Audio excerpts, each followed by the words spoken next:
श्रीवासादि गौ भक्तवृंद। जय श्री कृष्ण चैतन्य प्रभु नित्यानंद श्री अद्वैत गदाधर श्रीवासादि गौ भक्तवृंद। जय श्री कृष्ण चैतन्य प्रभु नित्यानंद श्री अद्वैत गदाधर श्रीवासादि गौर भक्तवृंद। हरे कृष्णा कृष्ण कृष्ण हरे हरे हरे राम राम राम हरे हरे। हरे कृष्ण कृष्ण कृष्ण हरे हरे हरे राम राम राम हरे हरे। हरे Krishna Krishna Krishna Hare Hare Hare Ram Ram Ram Hare Hare.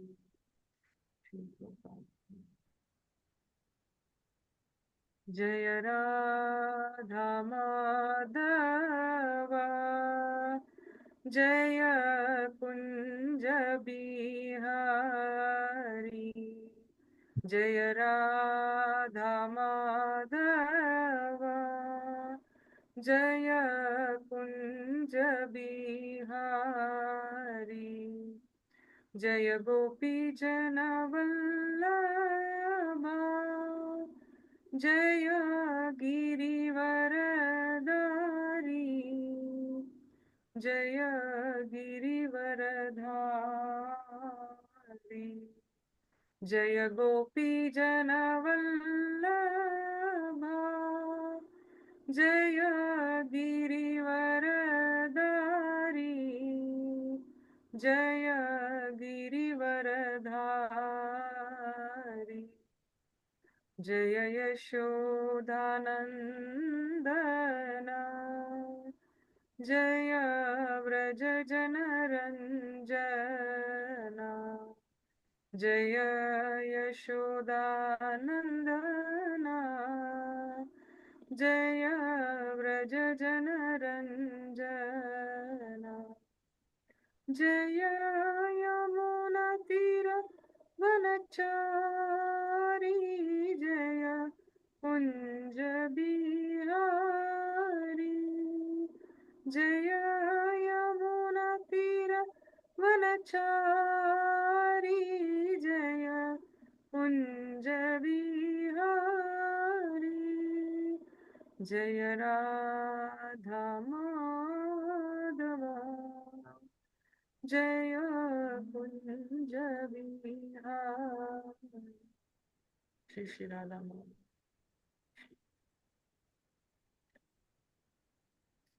This is Srimad Bhagavatam verses from Canto 10, chapter 29, 31, verse number 31 onwards to 48 today.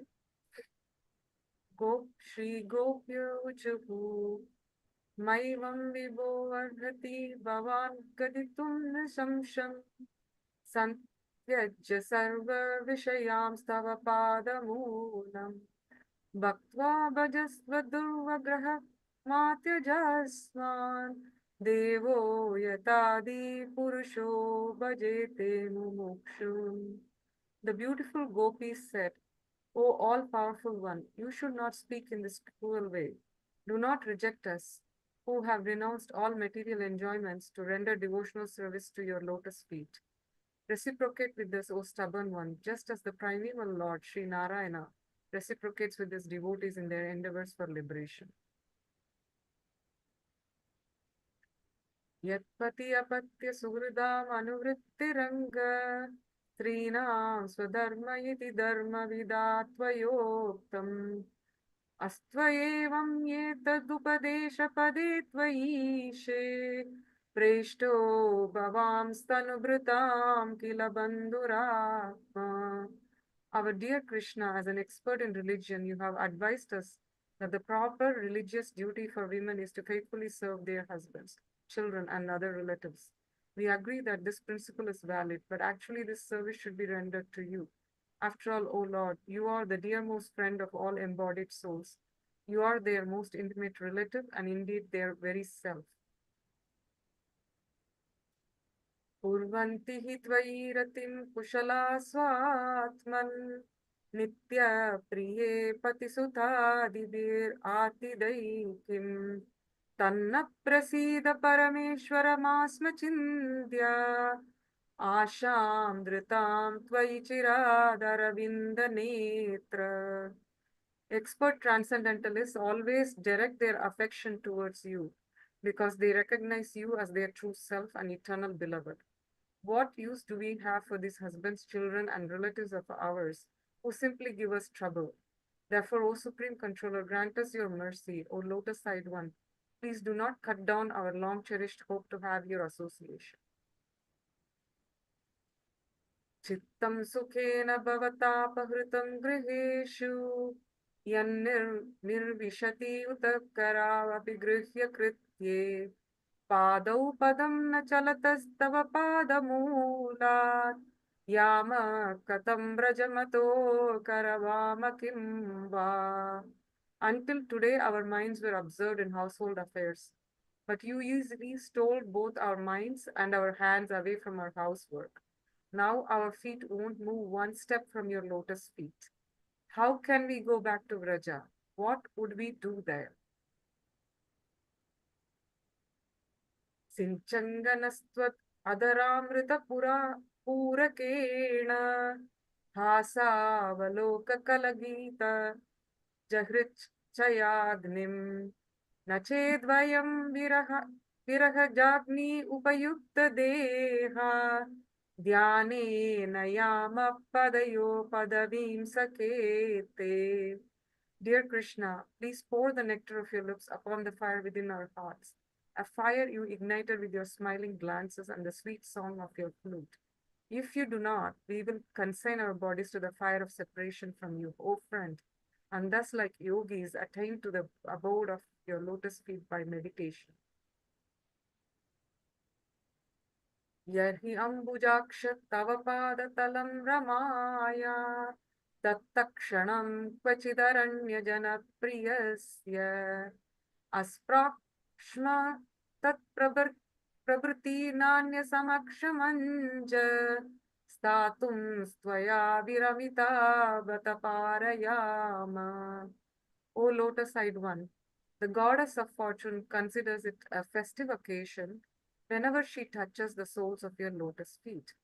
You are very dear to the residents of the forest, and therefore we will also touch those lotus feet. From that time on, we will be unable even to stand in the presence of any other man, for we will have been fully satisfied by you. Shriryatpadambujarajaschakame tulasya labdvapi vakshasi padam kila britya jushtam yasya swavikshira utanya suraprayasas tadvadvayam cha tava padaraja prapanna. Goddess Lakshmi, whose glance is sought after by the demigods with great endeavor, has achieved the unique position of always remaining on the chest of her Lord Narayana. Still, she desires the dust of his lotus feet, even though she has to share that dust with Tulsi Devi and indeed with the Lord's many other servants. Similarly, we have approached the dust of your lotus feet for shelter. Tanna prasida vrijinardhana te angrimulam prapta visrujya vasati stvat upasanasha tvat sundarasmita nirikshana tibra kama taptatmanam purusha bhushana dehi dasyam. Therefore, O vanquisher of all distress, please show us mercy. To approach your lotus feet, we abandoned our families and homes, and we have no desire other than to serve you. Our hearts are burning with intense desires generated by your beautiful smiling glances. O jewel among men, please make us your maidservants. वीक्षालकावृतमुखं तव कुण्डलश्री गण्डस्थलाधरसुधं हसितावलोकम् तत्ताभयं च भुजदण्डयुगं विलोक्य वक्षश्रियैकरमणं च भवामदास्य. Seeing your face encircled by curling locks of hair, your cheeks beautified by earrings, your lips full of nectar, and your smiling glance, and also seeing your two imposing arms, which take away our fear, and your chest, which is the only source of pleasure for the goddess of fortune, we must become your maidservants. Kastriyangate kalapadaayata venugeetha सम्मोहितार्य चरिता न चले त्रिलोक्यां त्रैलोक्य सौभगमिदं च निरीक्ष्य रूपं यद्गो द्विजद्रुम मृगा पुलकानि अबिभ्रन्. Dear Krishna, what woman in all the three worlds wouldn't deviate from religious behavior when bewildered by the sweet drawn out melody of your flute? Your beauty makes all three worlds auspicious. Indeed, even the cows, birds, trees, and deer manifest the ecstatic symptom of bodily hair standing on end when they see your beautiful form. Vyaktam vavan vrajapayati haro abhijato devo yatadi purushasura loka gopta तन्नो निदेहि करपङ्कजमार्तबन्धो तप्तस्तनेषु च शिरसु च किङ्करीणाम्. Clearly, you have taken birth in this world to relieve the fear and distress of the people of Braja. Just as the Supreme Personality of God, the primeval Lord, protects the domain of the demigods. Therefore, O friend of the distressed, kindly place your lotus hand on your maidservants' heads and burning breasts. श्रीशुक उवाच इति विप्लवितं तासां श्रुत्वा योगेश्वरेश्वरः प्रहस्य सदयं गोपीर् आत्मा रामोऽपि अरीरत्मत्. Sri Shukadev Goswami said, smiling upon hearing these despondent words from the gopis, Lord Shri Krishna, the Supreme Master of all masters of mystic yoga, mercifully enjoyed with them, although he is self-satisfied. ताभिस्समेताभिरुदारचेष्टित प्रिये क्षणोत्पुल्लमुखीभिरच्युत उदारहासद्विजकुन्द दीदतीर्व्यरोच तैनान्क इवाडुभिर्वृत. Among the assembled gopis, the infallible Lord Shri Krishna appeared just like the moon surrounded by stars. He whose activities are so magnanimous made their faces blossom with his affectionate glances, and his broad smiles revealed the effulgence of his jasmine bud-like teeth. Upagiyamana udghayan vanita shatayutapa malam bibrat vaijayantim vyacharan mandayan vanam. As the gopis sang his praises, that leader of hundreds of women sang loudly in reply. He moved among them, bearing his Vaijayanti garland, beautifying the Vrindavana forest. Nadhyapulinam avishya gopibir himavalukam jushtam tat taralanandi कुमुदो मोद वायुना बाहुप्रसार परिरम्भ कर करालकोरु नीवीस्तनाल वननर्मनखाग्रपातै श्वेल श्वल्यावलोकहसितैर्व्रजसुन्दरीणाम् उत्तम्बयन् रतिपतिं रमयां चकार. Sri Krishna went with the gopis to the bank of the Yamuna, where the sand was cooling and the wind, enlivened by the river's waves, bore the fragrance of lotuses. There Krishna threw his arms around the gopis and embraced them. He aroused Cupid in the beautiful young ladies of Vraja by touching their hands, hair, thighs, belts, and breasts, by playfully scratching them with his fingernails, and also by joking with them, glancing at them, and laughing with them. In this way, the Lord enjoyed his pastimes. एवं भगवतः कृष्णा लब्धामानमहात्मनः आत्मानं मे निरे स्त्रीणां मानिन्यो हयधिकं भुवि. The gopis became proud of themselves for having received such special attention from Sri Krishna, the Supreme Personality of Godhead, and each of them thought herself the best woman on earth. तासां तत्सौभगमदं वीक्ष्यमानं च Keshav प्रशमाय प्रसादाय तत्रैवान्तरदीयत. Lord Keshava, seeing the gopis too proud of their good fortune, wanted to relieve them of this pride and show them further mercy. Thus he immediately disappeared. Thank you, Mataji. Hare Krishna.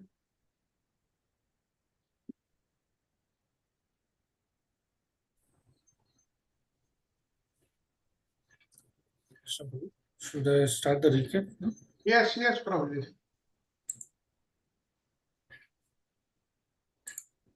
Hare Krishna, Mataji. Hare Krishna, everyone. So wonderful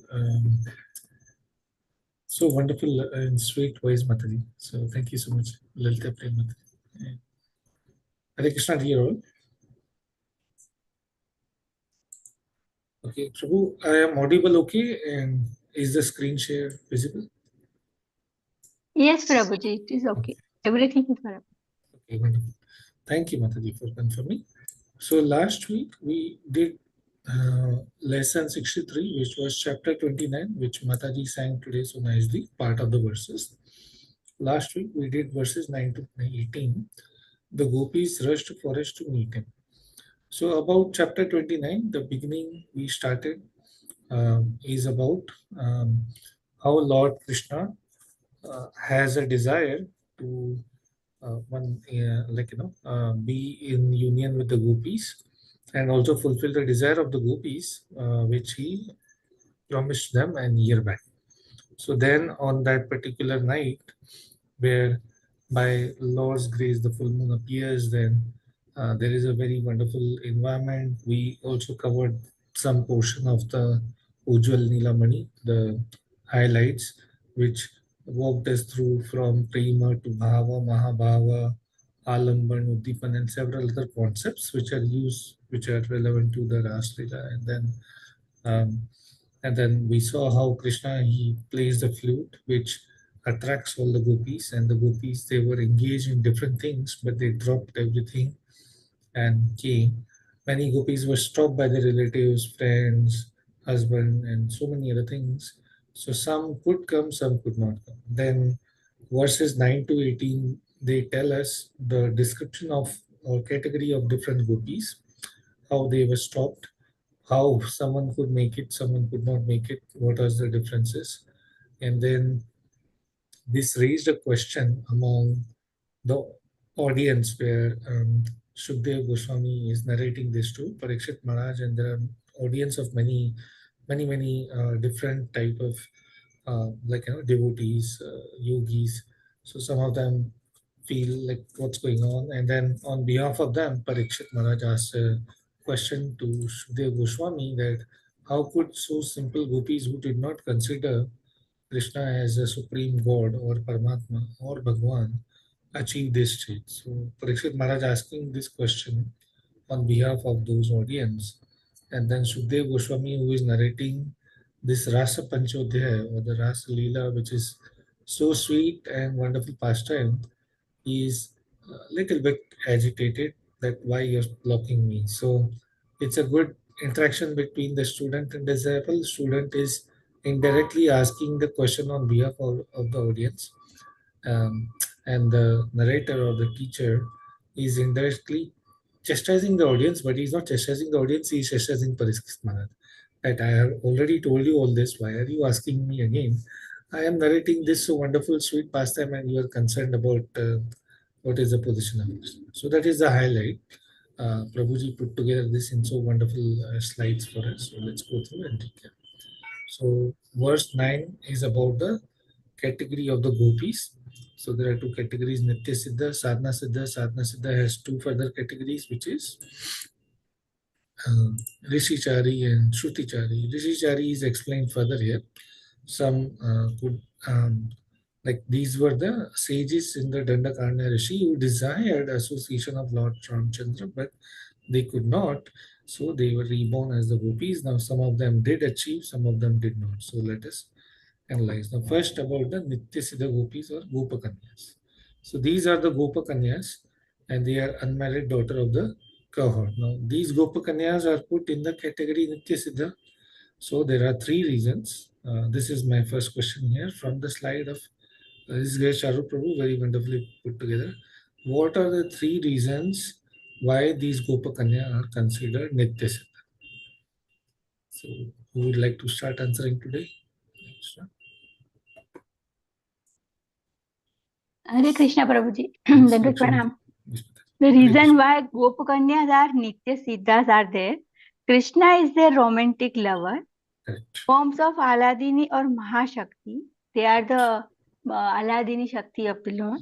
And Their expansion. scripturally mentioned as beginningless and eternal. So They are eternal. so we have scriptural evidence in different scriptures that they are Nitya or eternal, and they consider Krishna as their romantic lover, and they are expansionists. Thank you, Lakshmi. Now the next question. Next question here is, so as we said, some gopis did reach, some gopis did not reach. So what was for the gopis who failed to achieve this association, how did they achieve the Purvaraga?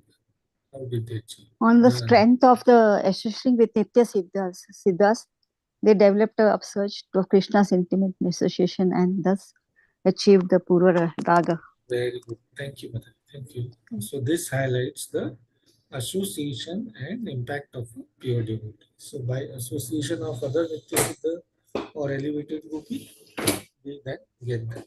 So association is very important, is the takeaway. Okay, so we now continue.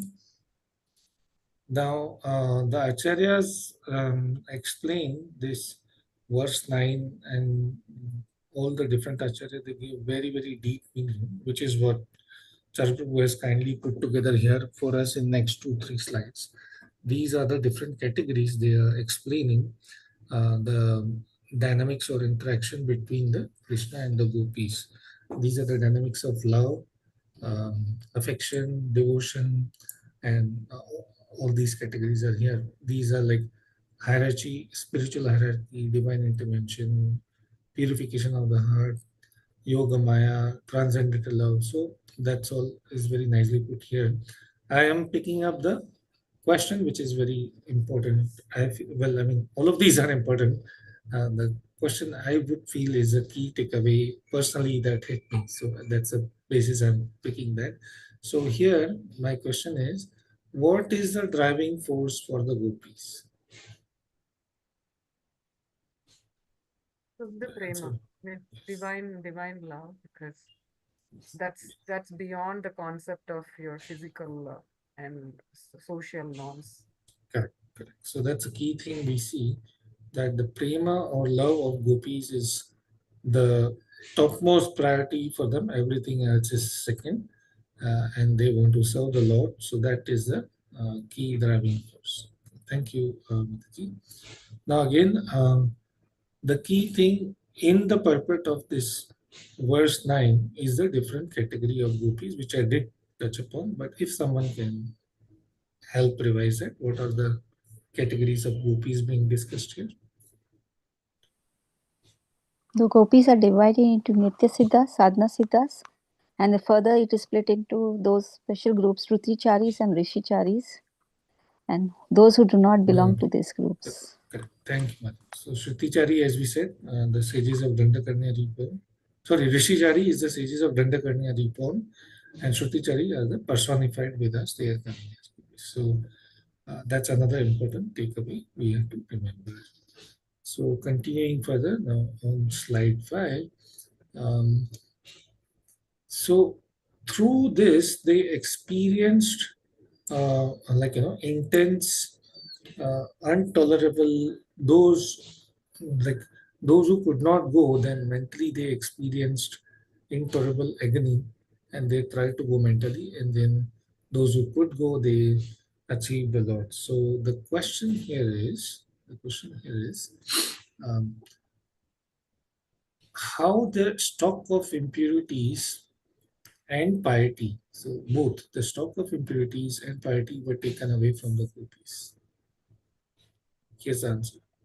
Someone, maybe Radha Prabhu, if you can jump in now. Okay. So the subtle impurities of those gopis, we are classified that means they were married, were shaken up by the intense affection of the intolerable pangs of separation from Krishna. So the key word is the separation and the feeling for Krishna. And their stock of merit, that means whatever was there, were depleted as a result of joy embracing Achyuta in meditation.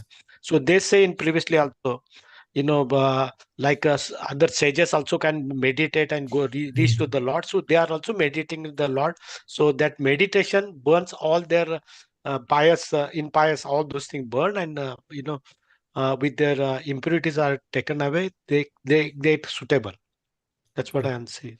Yes, Prabhu, exactly. And then one question may come here that these gopis are already sort of elevated. They are in Vrindavan. They are in association of Krishna, Lord Krishna. So how could they be even having all these impurities? I think Sarat Prabhu answered that very well. These are not. We're talking at the material level in one sense. This is for rest of us. That how do we have that kind of meditation and deep the deep desire, how we develop, then it will, all these will be taken away. Whereas for these gopis, they are already beyond the range of prema and they are elevating over there. There's nothing like material karmic impurities over there. That's what I think Prabhuji nicely explained. This is more how do they go from different stages beyond prema. Next question here, I really like this on the slide is, what is the benefit or importance of viewing Krishna as the illicit lover? So they think of Krishna as a illicit lover, or this is a parakya bhav. What is the main significance of that?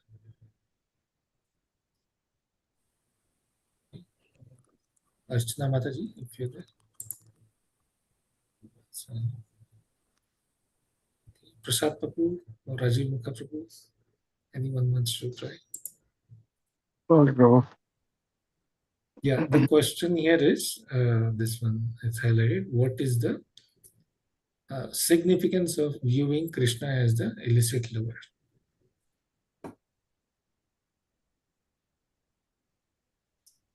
Okay, I cannot hear. So main thing, yes, Mataji. It highlights the unique and deep form of devotion, prema. Correct. So this is the parakya bhav, which is the highest. Hare Krishna, Prabhuji. Yes, Prabhu, yes. Okay.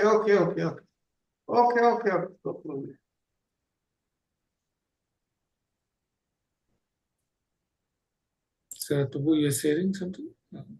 No, Prabhuji is speaking to Sharat Prabhuji is talking to Char Prabhu, I guess that's it. Okay. Yeah. He's just joining in 5 minutes. Okay. We'll continue then. Yes. Further on this verse 10 now, there is an explanation further of what this again, it's more about the complex relation between the Krishna and the gopis is further explained, and there are different categories or themes that come up. purification through separation, that is Viprapralamba, intimacy and devotion. And then continuing on the theme which reflects, I personally got a lot of inspired by his transformation through meditation. So here's a question on that, is like, how do gopis get this supreme bliss or love of the Lord? So Hare Krishna Prabhu. yes, Prabhu. Yes. So they will experience by union and separation, Prabhu. Okay, that they will experience. That is basically highest, okay, in the spiritual realization, and that will give definitely a bliss. Okay, Correct. and Correct. that will be like not comparable with any of the material pleasures. Yeah. Yes, thank you. So they meditate on the Lord, and through that they meditate on experience the this love. book. Yeah. Viprapralamba, yes, thank you, Prabhu. Thank you, Prashad Prabhu. So again, there are other categories, but we are just revising. So we'll just go through few. So now continuing next. Here now, verse number 12, as I said here, Parikshit Maharaj on behalf of other is asking a question to Shukdev Goswami that why did these gopis who do not consider Krishna as a supreme personality of Godhead, how did they then achieve? They thought of him as their mere boyfriend, right? So how did they achieve this liberation? So then this is how acharyas classify this or expand on this part. So here the concept of surrender and grace is explained. That is identified here. Can someone please help to expand or explain this further? The concept of surrender and the grace received by Krishna. How is that important? They totally surrender. Surrender. They forget all others material things. जो Right. whatever they are doing घर उसमें बच्चों के साथ पति के साथ वो सब पूरा तरह से छोड़ के टोटली कृष्णा की उसमें चले जाते हैं. They take surrender fully. Yes, ma'am. So very right. This so is these pure Unwavering devotion. Devotion. correct, Raksha. So the concept of the grace is here central in the gopis liberation. They are already Nitya Siddha or liberated soul. But how they achieve is through total surrender to Krishna, and as you both Mataji said, is fully there in devotion, and the other relation or other aspects are become secondary to them when it comes to Krishna. Krishna is always the topmost priority for them. So then we continue. So again, continuing on verse 12 and 13, the question by Parikshit Maharaj here. So here then, what the question is in Sukdev Goswami's response, what makes the gopis transcend this mode of material nature? What is making them to get away from this material tamorojoso? So can someone help with that? Because I mean, they had no other desire other than to serve Krishna. Anya Abhilashita Shunya. Correct. Anakarmadina. And then Anukulyana. They were very favorable to Krishna's service, and they were only focusing on Krishna's service. Whereas, example which Shukdev Goswami has given here is Shishupal. Yes. But he was still affected by the modes of nature. But gopis transcended the modes of nature. They were beyond the modes of nature that they were serving Krishna with love and affection. Very nice, Mataji. Nothing more to add. Exactly as you said, even Shishupal, who hated Krishna, achieved revelation. So any bhava we have for Krishna always is beneficial and help us transcend. Thank you, Mataji. And then verse 14 that says, right now again, Shukdev Goswami continues on the description. So that is analyzed here. What is the purpose of Lord's appearance? What does he do? The power of Krishna. So one of them is explained here is the Lord is called Avya Yasya, means inexhaustible. So why is the Lord being called as Avya Yasya? Due to his Because Aishwarya. Yes. Go on, Yes, Mataji. there's a little bit more here if you can read through. Yes, that's his Aishwarya. because he can give himself fully to each devotee without diminishing in any way. Correct. So he is a Purna Bhagwan, and even if he gives something, nothing reduces, he stays complete. So I think there's a wonderful verse in Ishopanishad mentioning that, right? So Purnat Purna Mudachate. Everything comes from the complete whole, anything comes out, but still he remains the complete. So, has Prabhuji joined? Continue. Finish. Oh, okay, you're there. Okay, Prabhu. I think I have just few more and I will be done. You have 10 more minutes you can do. Oh, good. Okay, thank you.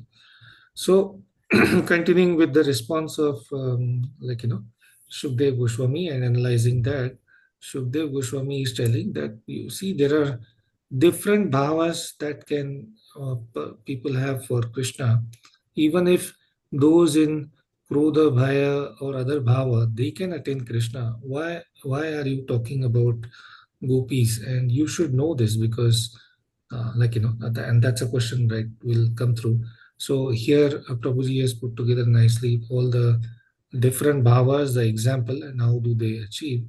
So we can go through, but my question here is on the concept of Tanmaya, right? So if someone can explain me, what is the meaning of Tanmaya?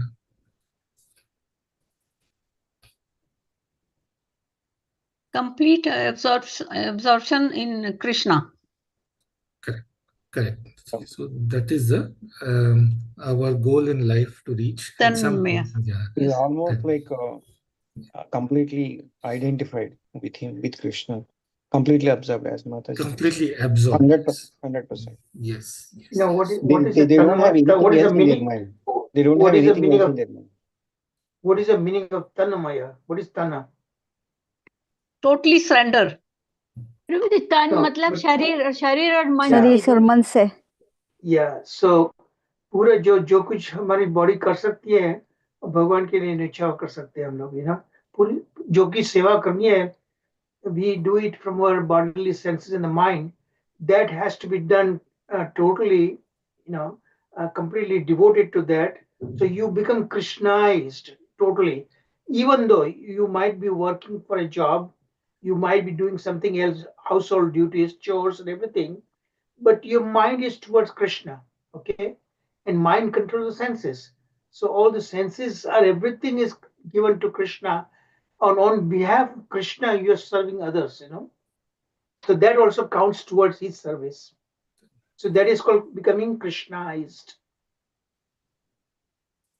And that's what gopis were doing there. Remember, gopis also had their own family members, their household chores, everything they were doing. And yet they were totally devoted to him. So that's what it means. तन मन से पूरा, totally तन से मन से Yeah. पूरा उनको कृष्णा के भाव में. So that doesn't mean that you are not doing anything else daily, but you just, that is just to keep body and soul together. But they are all geared toward, they're all, everything is already surrendered to Krishna. And Vishnu, when Krishna calls from the forest, they left everything, you know. And that's what Krishna said, that for my sake, you've done everything. You gave up your family. You even gave up all the Vedic injunctions that you are not, you are going to supposed to serve your husband and everything. Vedic injunction says that. But even that, they gave up when Krishna called them, you know. So that's what it is actually. Yes. Thank you, Prabhu. Very nice. Wonderful. So I will move ahead. So now verse 16, here Sukdev Goswami is saying to Parikshit Maharaj that, why are you so surprised about this? You should not be surprised. Why is he saying to Sukdev Goswami that he should not feel so surprised?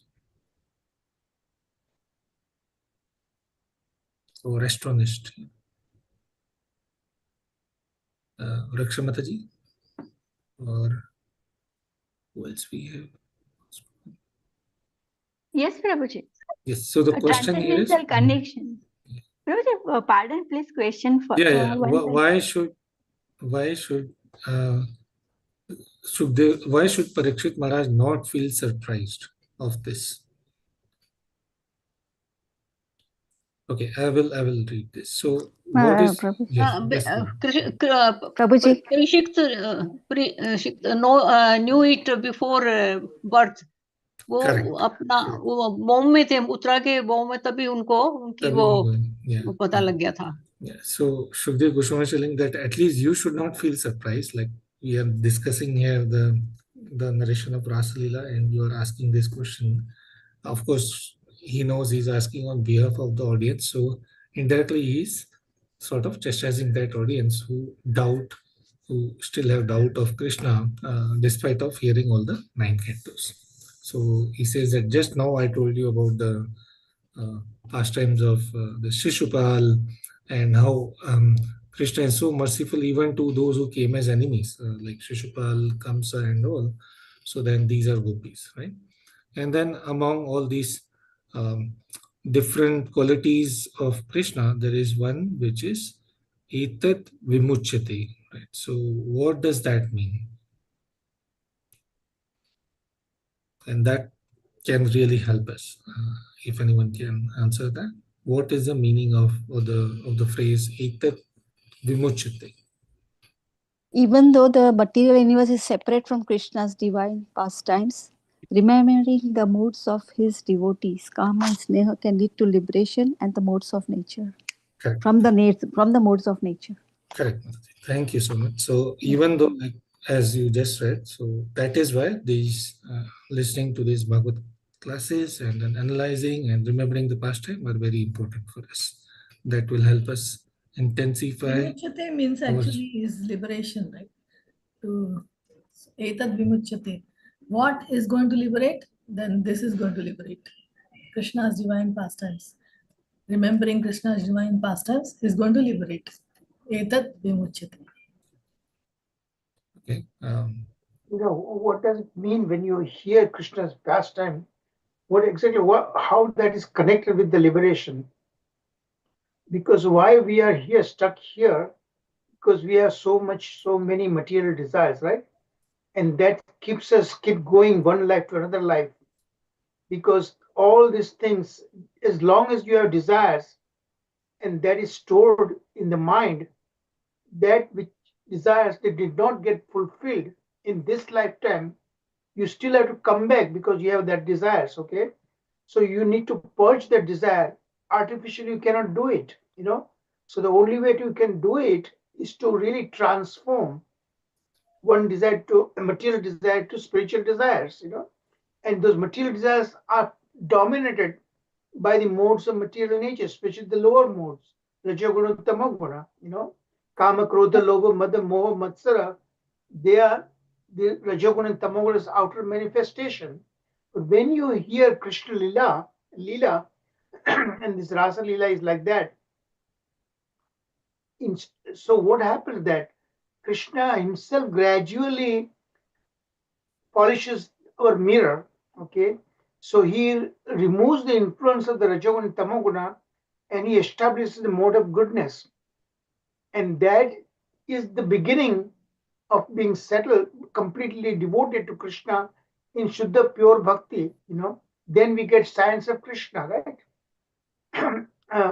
And that science of Krishna will completely leave all the Pridhyate Hridaya Chintete Sarva Samshaya Kshente Chasya Karmani Drashta Evatpani Ishvara, So this is the idea that simply hearing Krishna's pastimes totally purify our heart. And we realize that all these material desires is of no value to me, Ultimately, you need to give up that. And artificially, you cannot do it. Krishna will help you to do it by totally transforming. Once all the material desires are completely purged and transformed into spiritual desires, then there is no reason for us to come back again, And that's the beginning of the liberation. Everybody understood that? Haribol? Yes, Prabhuji. Yes, Prabhuji. Chandra, yes. Okay, 2 minutes, Prabhuji. Yes, okay, Prabhu. So Hare Krishna, am I audible? Yes. So just one comment. I think you explained perfect, and that makes sense. But I was just reading the word-to-word translation. So vimuchate in the Sanskrit translation given by Sri Prabhupada does means becomes liberated. But I think what you are explaining is the context overall here. Okay. In this material world, and through this katha, they will burn all our other longings, and that's how we get liberated. Okay. Yeah, understood. Thank you, Prabhu. So just one more slide quickly, and we'll finish this. What are the three desires here of Krishna which are getting fulfilled? So now we covered all the Sukhdev and Parikshit. Now back to the main thing. Krishna has seen the gopis and he is welcoming them. That come here, very good you have come, and what can I do for you? So he knows why they have come. He is only called, but he's doing some strange, different ways responding. So what are the three desires that he wishes to fulfill here? Can someone read through this? He wishes to fulfill through his seemingly harsh words. It's seemingly harsh words, but it's not real Yes. harsh words. He wants to show the purity of love. He aims to demonstrate the unwavering affection of the gopis, even when they perceive his indifference. And then he wants to perform a role reversal. Krishna intends to adopt the role of a proud lover, while the gopis take on the submissive role, subverting traditional dynamics in romantic expression. Right, Mataji. So nothing is straightforward when it comes to Krishna, and that's what we hear. So, and that's why they become interesting. So that's the intent here. Last slide here. Now, what is the Krishna's interpretation of Gopi's silence? Here, point number 5. What does he interpret? So Gopi stays silence. What does that interpret? Yeah, Hare Krishna Prabhu. Krishna. So gopis kept silence. So Krishna interpreted their agreement. They are in agreement that they have come there for association and Ras. So he takes it. That is the meaning. Thank you, Prabhu. Yes, and so again, this slide summarizes the Acharya's comments on different themes these verses have, which are shyness, role reversal, and the playful nature of the divine love, which is the central to these pastimes. With that, I complete the revision. Thank you very much, Prabhu. Handing back to you. Just one question here, Charu Prabhu. Also there. So role reversal, Prabhu. What do you understand the role reversal here in this particular case?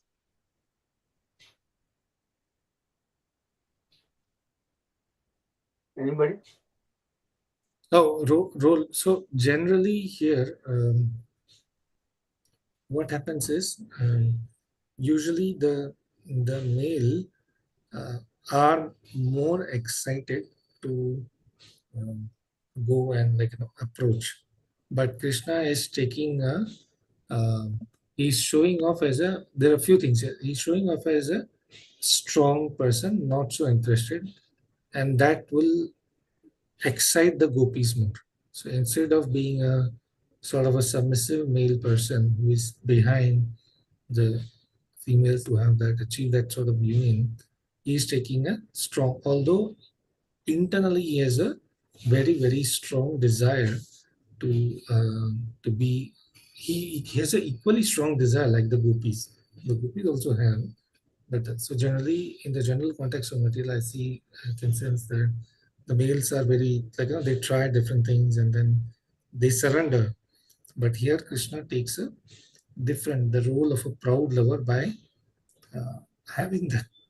Whereas the gopis, they go in a very surrendered attitude, and he will make them, because of shyness, usually the female and the gopis here would not reveal anything. But Krishna would scratch them or make a situation so that they can reveal everything that is their heart, why they have come here, and that will show the purity of love. In a sense that Krishna knows why gopis are here, gopis know why they are there, but Krishna wants them to uh, come out openly of the shyness and commit to that. So through that role of a proud male lover, which is generally not the case, he makes them. So that is my understanding to you.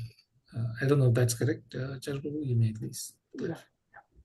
On one hand, gopis are very submissive, while Krishna is very proud. So it becomes just like opposite role. Yes. May I add, in regular material world romance, the man would do anything to please the woman. But here, that's what it means actually. Purush will do anything to please the woman he's trying to attract, right? So here it is not happening that way. It's happening the reverse way.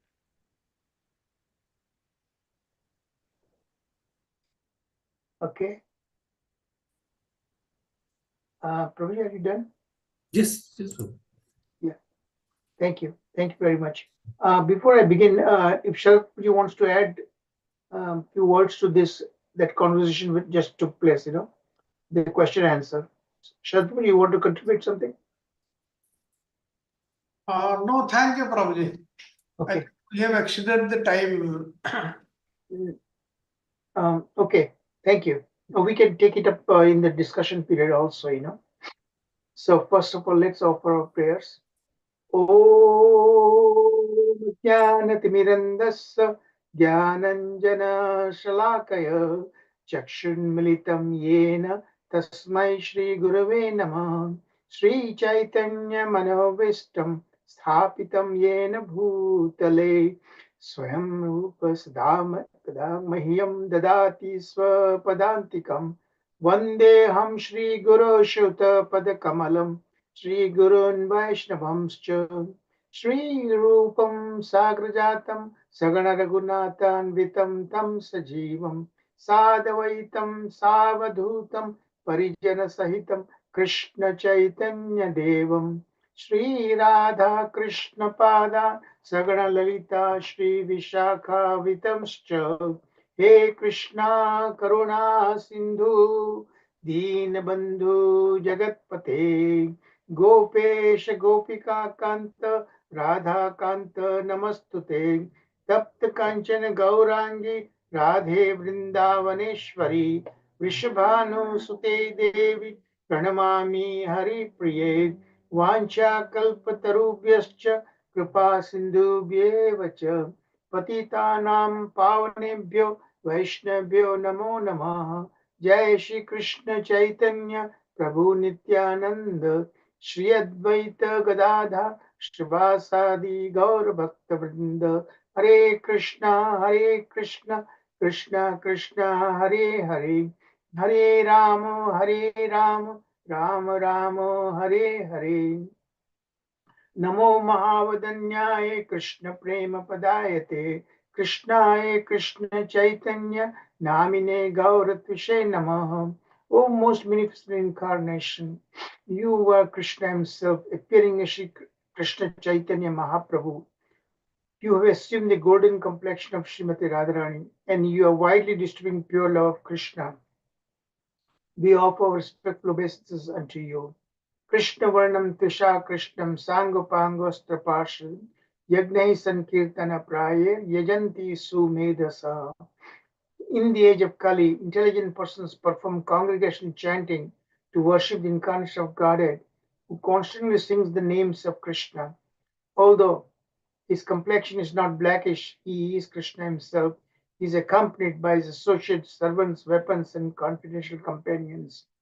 Nana Sastra Vicharnaik Nipunau Shadadharma Samstapakau Lokanam Hitakarinau Tribhuane Manyau Sharanya Karau Radha Krishna Padaravinda Bhajana Ananden Mattaliko Vande Rupa Sanatana Raghuyugo Shri Jiva Gopalako. I offer my respectful obeisance unto the 6 Goswamis of Vrindavan, namely Shri Rupa Goswami, Shri Sanatan Goswami, Shri Raghunath Bhatta Goswami, Shri Raghunath Das Goswami, Shri Gopal Bhatta Goswami, Jiva Goswami, and Shri Gopal Bhatta Goswami,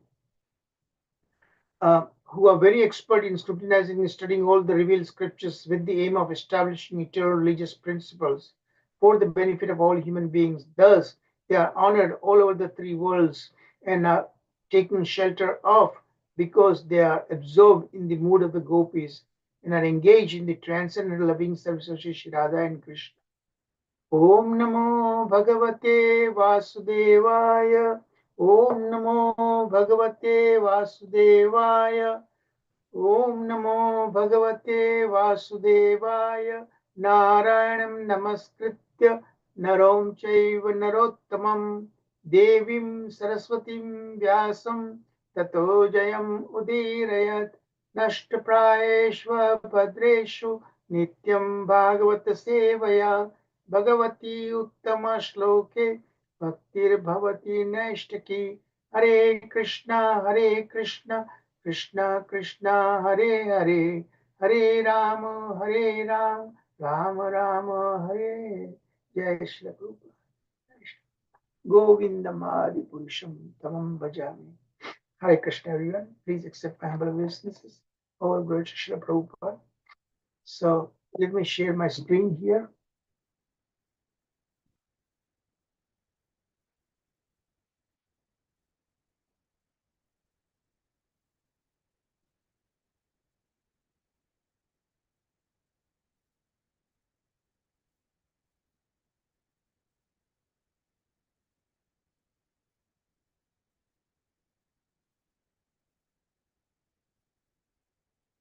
Okay. So so far we have done the first 2 themes. Krishna summons all the gopis by blowing his flute and playing a song in that, and then he really lets them know that he would like them to come in the forest, meet him. And Krishna had already decided to have a Rasa Leela with them. So gopis left everything, whatever they were doing. In the midst of that, they left to see him. That was up to 18 verses, first 18 verses of chapter 29. Okay, so now we'll move on to rest of the verses of chapter 29. As you can see, the theme 3 is chapter 29 to 27. I'm sorry, 19 to 27. Now Krishna is going to argue with so Krishna and the gopis, they are going to engage each other into argument and counter argument. Krishna is going to make a case. Of course, he is making a show, outer show, Internally, he wanted them to stay, but externally he's telling them, you better go. It's not the right place for beautiful girls like you, slender-waisted girls. And your duty belongs to your husbands, and you should go back and serve them, your family members, and so on like that, The gopis were shocked when he said that. So gopis are going to, first, of course, they were very shy to speak, and they didn't know what to make of this. Krishna is saying, kind of apparent indifference, So then finally, when Krishna prompted them, then they make their counter arguments, to refute Krishna's whatever that Krishna wanted them to go back externally, Internally, the matter is quite different. Okay, so that is the 4th theme, and that is verse 28 to 41. Then the final verses 42 to 48. Then of course Krishna realizes the gopis are very sincere and they came like to please him, and then they start rasa dance. But for strange reason, right in the midst of the rasa dance, he completely disappeared, because he noticed some little pride, and Krishna never allows any kind of pride in his devotees, because the gopis got kind of impression that Krishna is dancing with me alone. Each gopi thought that way, and I'm somebody, very special to Krishna. Of course, that is called mamatva, but Krishna wanted to curb that pride, and he left. Actually, later on, we'll see the real reason. That is the apparent reason. The real reason was that Radharani herself first left the Rasa dance. That we will see, okay?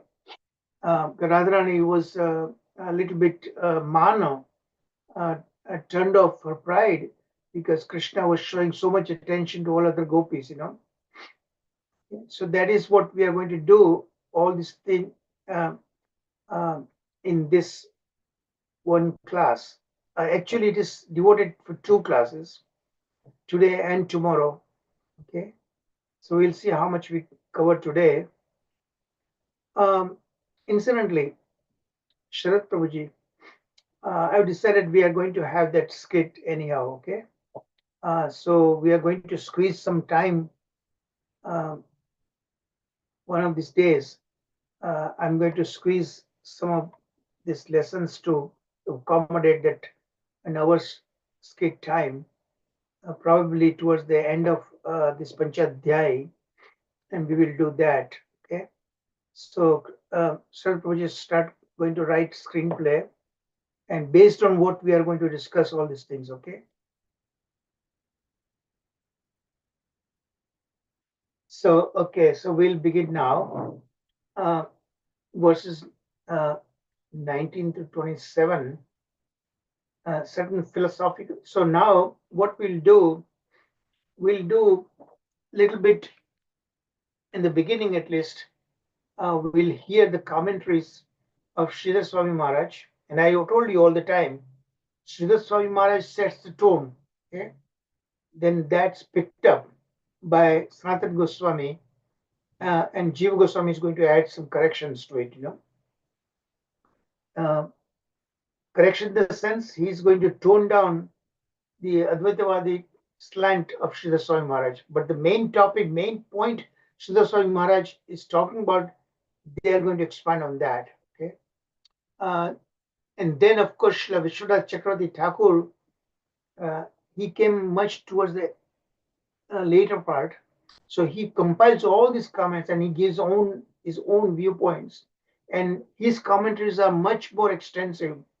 So in the interest of time, now what I'm going to do after this first few things, we'll focus only on Srila Vishwanath Chakravarti Thakur's commentary, which is quite lengthy. Okay, and that's where I spend most of the time.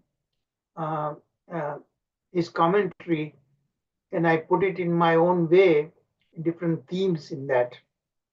Okay, so here let's look first of Sridhar Swami Maharaj and some philosophical inclination in that, and that's very important actually. So as you can see, these verses 19 to 27, Krishna is going to present his argument.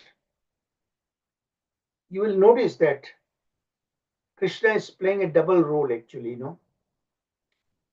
Internally, of course, he wants them to stay, but externally, he gives lecture about Vedic injunction and so on like that to really test their resolve.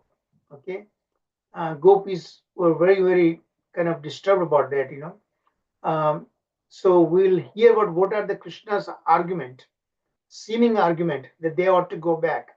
Okay, so here Sridhar Swami Maharaj is making comments. So he's saying that these verses 19 through 27 seem to reflect themes of love, morality, and the consequences of one's actions.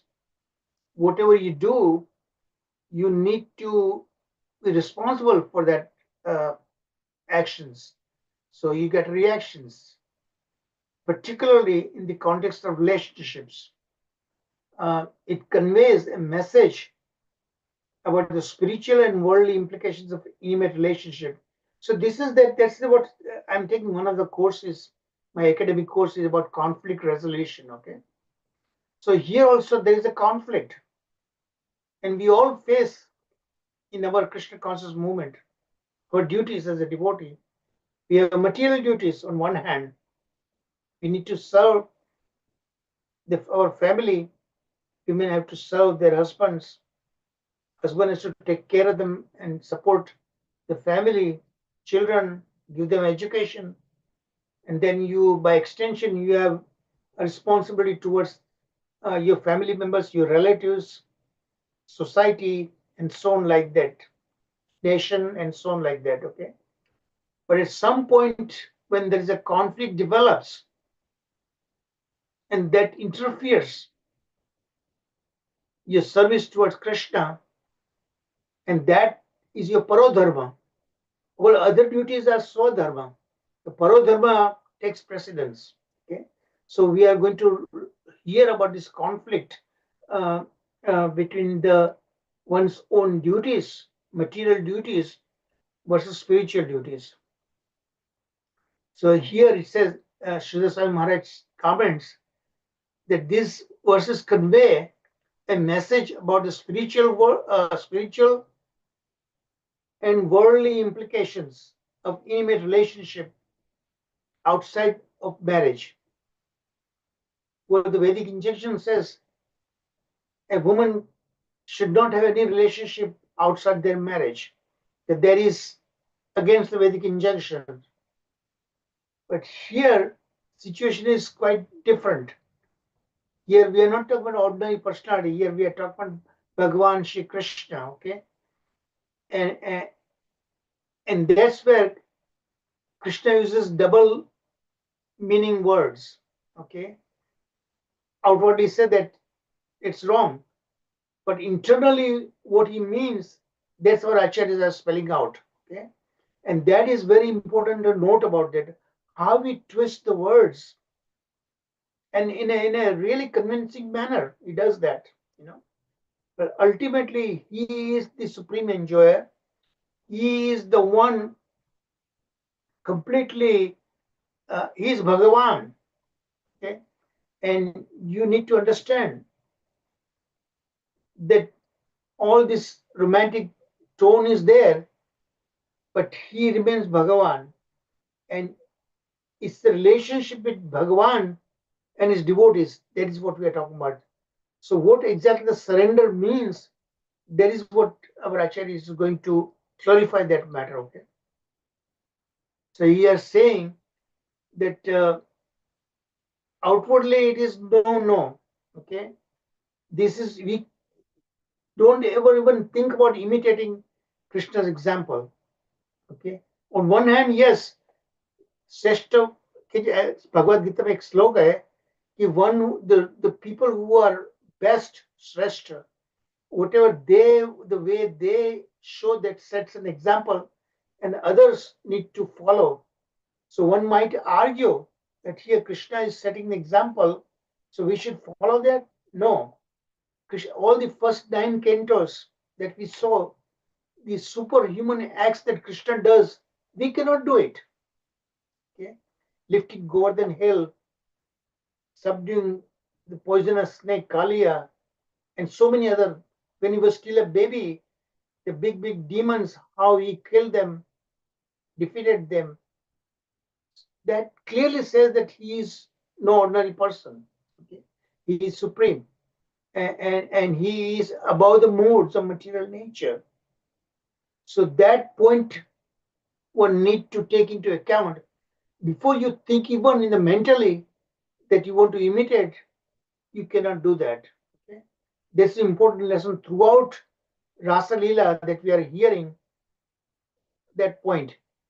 And remember this apparent Paratya Bhav that we are seeing here, there is just apparent reason. All these gopis are his eternal consorts. Just as apparently they were married for so-called marriages, in real sense, we know that these gopis were just a shadow forms of real gopis by Yogamaya. She did that. So that way, there is no real, breakage of these Vedic injunctions. There is no violation of Vedic injunction. Krishna is not having relations with the wives of other women, other men. That Parikshit Maharaj was voicing that he had difficulty. Of course, he was speaking on behalf of other audience. But in real sense, he was not having any kind of undue relationship with his gopis. They were his eternal association. They were not married to the gopas and so thing. Okay.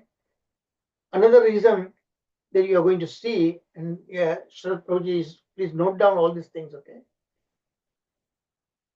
The other reason, and we learned, I'm speaking a lot of other scriptures also, especially Gopala Champu, Priti Sandarbha and others, lot more information from that we learn, which is not given in the Bhagavatam. Let me continue this thing and then we'll come back gradually one step at a time. But I want you to understand every step we are learning here, okay? So we are going to hear this dual language of Krishna. How he changes that, that's really amazing. And I put it in a tabular form.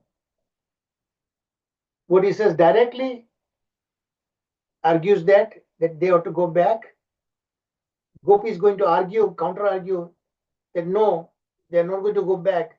They came for him, and for him, they gave up already everything. There's no place to go back. And he is the one, Samha Narayana. Gopis argue that we heard from Garga Muni, as Nanda Baba told them, that Krishna is going to be like similar to Narayana, Lord Narayana, So we have come here for that. That's what they're speaking the truth, Okay, so we'll see that. So here, continuing that I'm reading, emphasizing the importance of devotion to higher power. Oh, there's one other point I need to mention. That here, apparently it seems like a kind of romantic angle between a young boy and a young girl. But there's a big difference. That what is the real thing is there and that which is not real. In the material world, this kind of a physical attraction is like a fire. You try to put out the fire and the fire is going to blaze. It's keep on increasing that. But here, actually, instead of getting involved, engaged, here, it's going to completely abolish all material lusty relationship, lusty kind of thoughts in our mind. When you simply hear about this Rasa Leela and romantic interaction between Krishna and the gopis, which is on a transcendental plane, is completely going to remove that feelings in the heart. The heart is getting purified. So it is actually leading to renunciation. The example set by the gopis, they renounce all worldly duties, worldly actions in favor of surrendering to Krishna. So ultimately the message is renunciation. That we need to hear, okay? And this we heard Gopal Tapani Upanishad also, okay? Durvasa Muni educates, tells the gopis when they cross the river and come to him, in the beginning, Krishna said, when the Yamuna river is full of the monsoon season, they could not cross over the river to serve the food to Durvasa Muni. They were following a vow. So Krishna said, don't worry about it.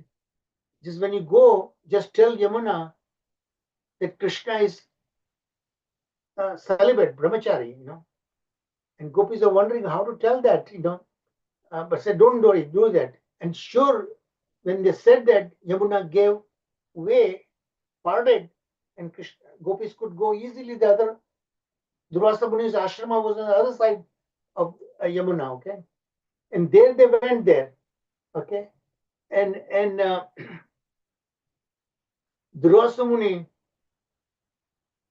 he's enjoyed all the different food items that gopis brought, everything, okay? But the end, when the gopis wanted to come back, and this is how should we go return back?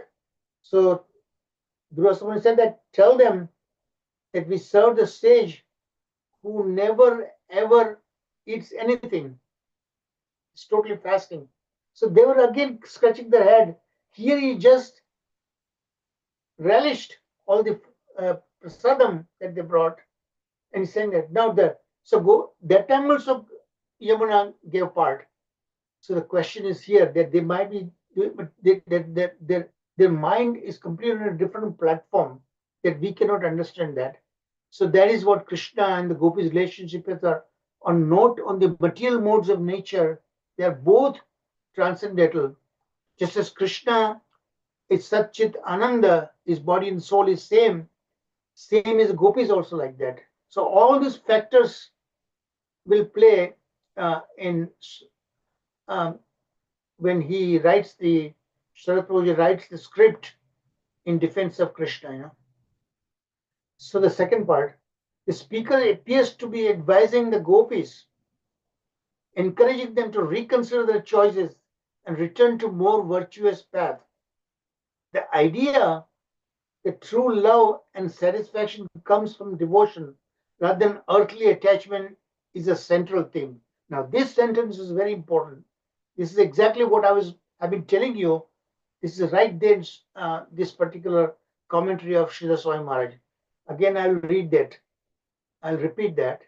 The speaker appears to be advising the gopis, encouraging them to reconsider their choices and return to more virtuous path. Krishna is saying that, okay, to gopis. The idea that true love and satisfaction come from devotion rather than earthly attachment to a central theme. So it sounds like earthly kind of romance, but it's not really. Showcasing the tension between spiritual and worldly desires. To us, when we hear, it sounds like worldly desire of the gopis, right? But in reality, it's not like this. All completely taking place on a spiritual platform. Why spiritual platform? First of all, it's on a transcendental modes. Second point, that these gopis and Krishna are completely beyond transcendental platform and a spiritual platform. It is taking place. Okay, I wanted to say something else, but it just escaped my mind. It'll come back. The warning about the potential consequences of their actions serve as a reminder of the importance of making the wise choices in life. So here in the side, I put some comments here.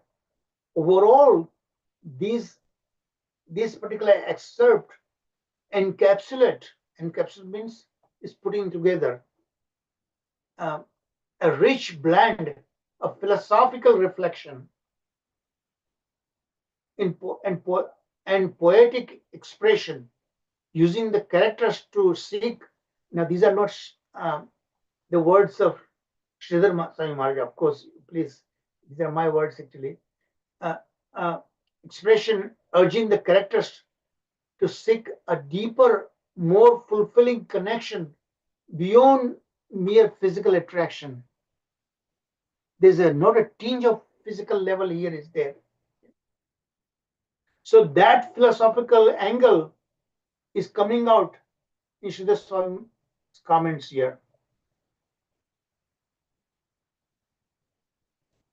Okay, so a little bit more elaboration what Sridhar Swami Maharaj is saying on a philosophical arguments.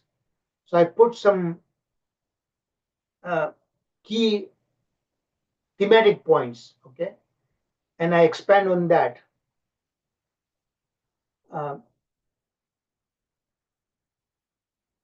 So here, Sridhar Swami Maharaj comments, overall, the passage serves as a rich exploration of love, morality, and the pursuit of spiritual fulfillment, urging individuals to consider the deeper implication of their desires and choices.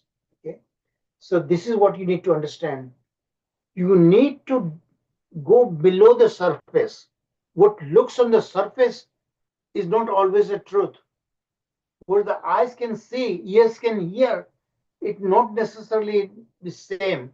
Okay, internally is quite different. So for that you need to have pragya chakshu, eyes looking at the angle of from the lens of intelligence. So first thematic point is this consequence of romantic relationship. If it is in a material plane, what are the consequences? Dire consequences.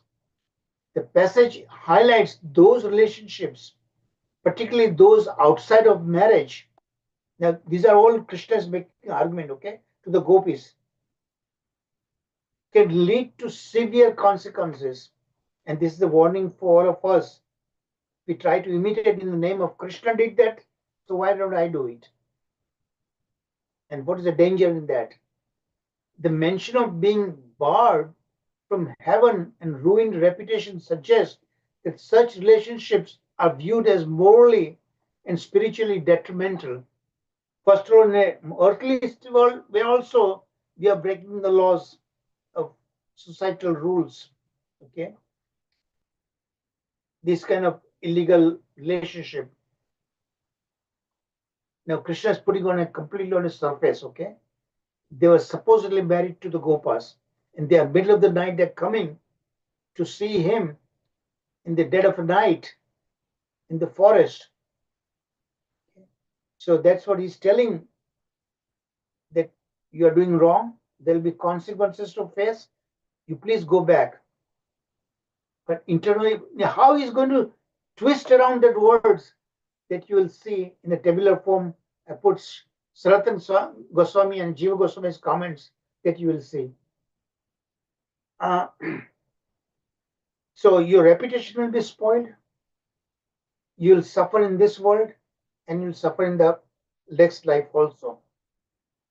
This is a lesson for people like us who are not on a spiritual plane, unlike Krishna and the gopis. So such relationships are viewed as morally and spiritually detrimental.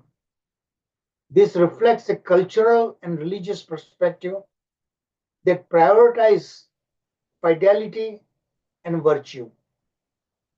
Okay, so these are what Krishna is pointing out. There are going to be consequences if you transgress those societal rules and regulations, at the same time scriptural injunctions.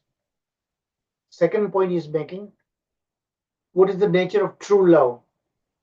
The text emphasizes that authentic love arises from spiritual engagement, this Navada Bhakti, okay, rather than through physical proximity. So he's telling the gopis, if you really love me, then you love me, simply hear about me, okay, my activities, my interactions with you and all these things. You focus on that. Just to be physically near me, that is not important. Vapu is not important, Vani is important. That's what he says. Vapu means his body. So Anga Sangha, Sanskrit word that is used in this commentary is called Anga Sangha. Anga means bodily, Sangha means association. They're saying that bodily association, that's not important. You just focus on the times we spent, Swarasiki, meditation. So physical proximity is not important. or romantic entanglement. Now it's very important. This same word, same argument, I twist around. That is what Krishna's intelligence lies, and that's what he exactly turns out the truth, reality. Amazingly. So this illustrates, and for that you need to understand, and also depend how effectively I am going to explain to you. This illustrates a belief that true fulfillment comes from connection with a higher power rather than fleeting human relationship. So you need to transcend the normal human relationship between a young boy and young girl. Okay, you need to go beyond than that. Although on the surface it looks exactly like that young boy and young girl. Krishna plays around with gopis, like that. It's much more graphically explained in Ujjwal Nilamani. Third point. Now each point is very, very important, okay? In the limited time, I can only explain so much, but I'm trying my best to explain to you as much as I can within the severe constraint of time. But you understand if you read my PowerPoint, it's all self-explanatory. Third point. So these are all philosophical arguments and counter arguments. Third point, the role of nature. Nature is depicted as a backdrop that enhances the emotional landscape. This emotional angle is involved. Gopis were emotionally very, very tight, very, very intimately attached to Krishna. Okay, and they wanted to please Krishna, not themselves as such. All their satisfaction, their pleasure will come. If Krishna is pleased, they'll be pleased. The full moon, the movement of the birds, and the gentle wind, these are all the alambanas, right? We explained how Krishna made a decision to have Rasa Leela. They symbolize purity and tranquility. Tranquility means what? Serenity, quietness, sea without the waves. Contrasting with the turmoil of human emotions. Okay, emotions are running wide, but outwardly it's like so serene. This use of imagery serves to highlight the serenity that can be found in spiritual devotion compared to the chaos of romantic desires. So that the romantic desires on a material plane is like a whole really like a stormy weather, very stormy weather, whereas spiritual devotion is very calm and quiet. There is a spiritual emotions are there, okay? That's completely different. Then again, let's expand on that. Emotional turmoil and anger. So gopis are totally turned off now, the way Krishna is arguing all these things. And they were wondering, why is Krishna doing that thing? They just couldn't make head and tail of it. So gopis are described as having disturbed eyes due to anger, indicating the emotional complexity of love and desire. They gave up, they cut off all relationship with everything back home. And they came here, and here's Krishna is completely showing indifference and telling them to go back. So you can imagine how much emotional hurricane wind is blowing in their heart. And of course, anger is natural. But that anger is also emotional, devotional anger is there. Okay. The madness is also, it's called, Sanskrit word is called unmada. Unmada means divya, that is divine madness. That's called unmada. and they start imagining things. When we hear Gopi Gita, we'll be talking more about that Unmada. Okay, they're asking trees, creepers, have you seen Krishna? All these things, and there's a hidden meaning. All these things that will expand on that. This suggests that love can lead to both joy and suffering. But as I said before, this suffering and material suffering and this spiritual suffering in separation from Krishna, there's a gulf of difference, reinforcing the idea that attachment can bring turmoil, even as it may also lead to happiness. Vipralamba, जुदाई में प्यार है, प्रेम है, मिलन में वो नहीं है, you know. So here that's what that divine kind of happiness is there. You feel pain is there, but that pain is giving happiness because you think about Krishna all the time, you know. When is Krishna going to show himself up to us? When would I get to see Krishna like that? You know? The warning of consequences, again, Krishna is pointing a very dire picture. If you don't go, not only you are going to spoil your reputation, but you are going to spoil my own reputation also. He's saying that everything is an external show.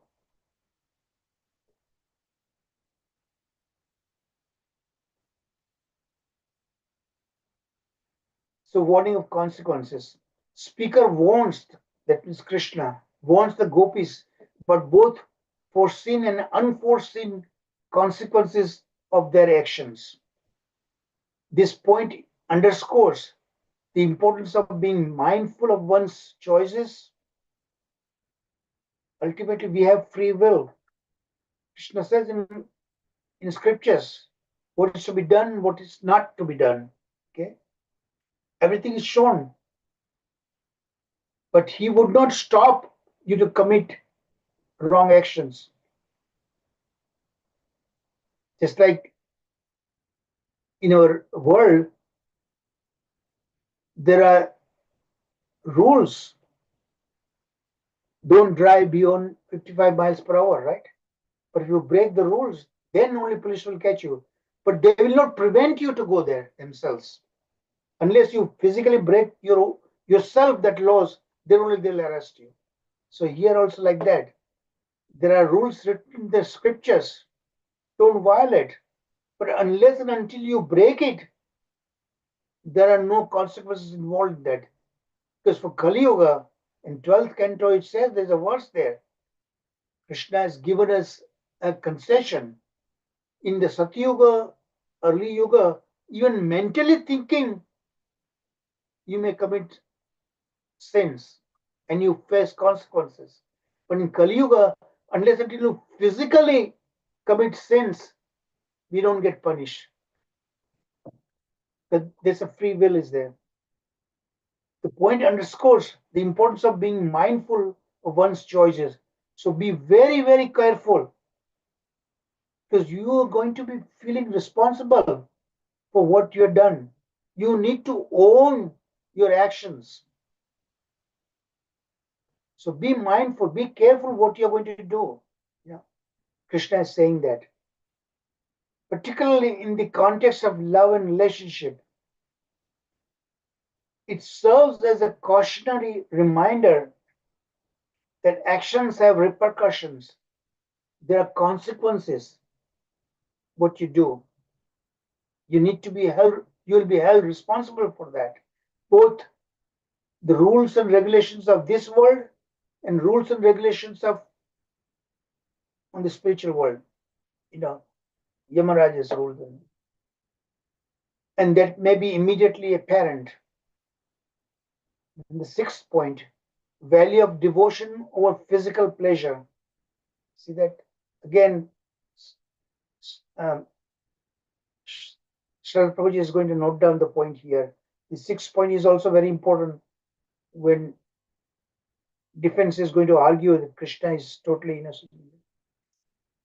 The passage concludes that happiness derived from being with a paramour. You know what is paramour? Paramours having relationship which is not there with your lawful husband or wife. So this is parakya bhav. Is ultimately worthless and difficult to sustain. It's on a material platform, not on a spiritual platform. This reinforces the notion that spiritual fulfillment through devotion is far more valuable than transient pleasure. Material pleasures are always transient. There's a beginning and then the end. But spiritual relationship never ends. So this perspective encourages the gopis to redirect their focus from worldly attachment to deeper, more meaningful connection with the divine. So here there's a relationship. The main thing coming out here, the relationship with the gopis and Krishna is more in a divine platform. Okay. Here you don't see young Krishna as a boy and gopis young girls. Here you see there's a divinity on the part of Krishna and on the part of gopis playing a role of Atma Paramatma relationship, That is what we need to think about from that angle. Our Acharya is saying that encouragement to return. So Krishna outwardly is encouraging, go back. But we'll see inwardly, he's saying that no, you please stay here with me and enjoy. I have a great plan for you. And it's very interesting to see how the same word is being twisted around. The speaker's plea for the gopis to return home signifies a call for them to abandon their current pursuits in favor of a path aligned with virtue and devotion. So he's saying that outwardly, that don't come to meet with me in a romantic way, but devotion point of view, This reflects a desire for reconciliation and spiritual growth and urging them to seek fulfillment in a more profound and lasting relationship with the divine. See that? So he's saying that you see me in a divine platform, basically saying. So actually these words are meant addressed to us. They don't think this Rasa Lila and Krishna and Radha and the gopis are enjoying. They are on a divine platform.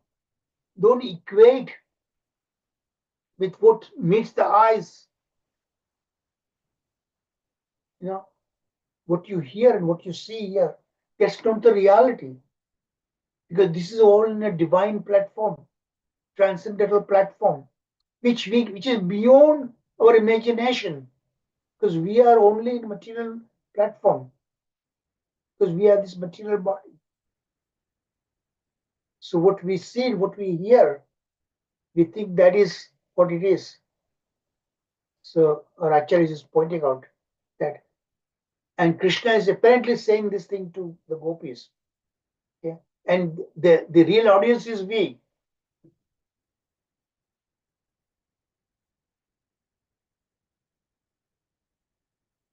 Okay? Any question thus far?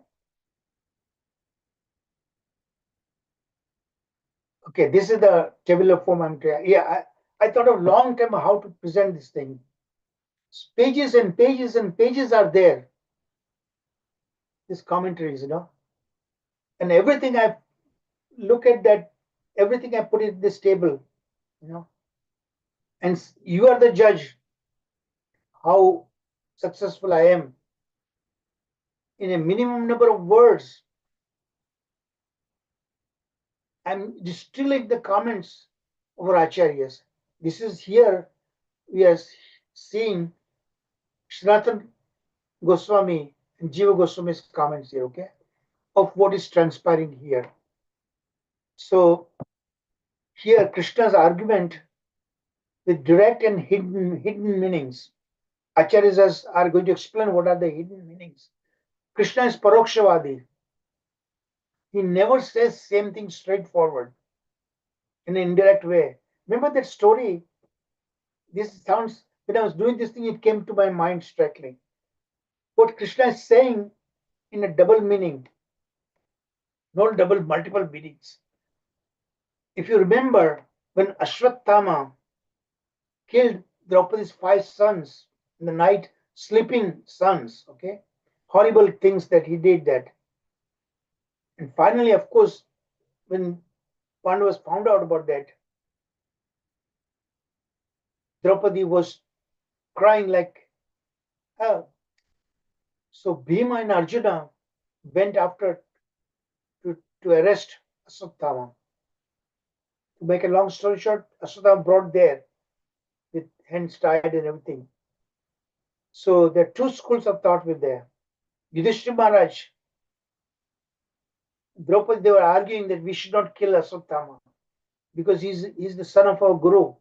Okay, Yudhishthira Maharaj was talking more on a higher platform, arguing for that.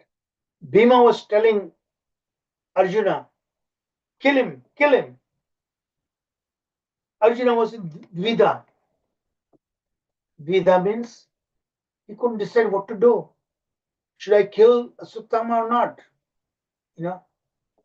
So he looks to Krishna for guidance. And Krishna is saying, now kill him. But Krishna is saying that he doesn't need that actually. So Arjuna was in Dvida, in a really disturbed mind, but he finally understood what Krishna is actually saying. That to kill him is a sin, because Guru's son. But in a way, kill him such a way, psychologically kill him. Because for a Kshatriya, take just shave off his head, okay, take away his money, the jewel that he was born with it, in a completely insulting way. There is worse than death for a Kshatriya.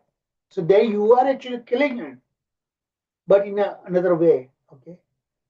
That's what Krishna was saying here, exactly that way, what you're going to hear about that, okay.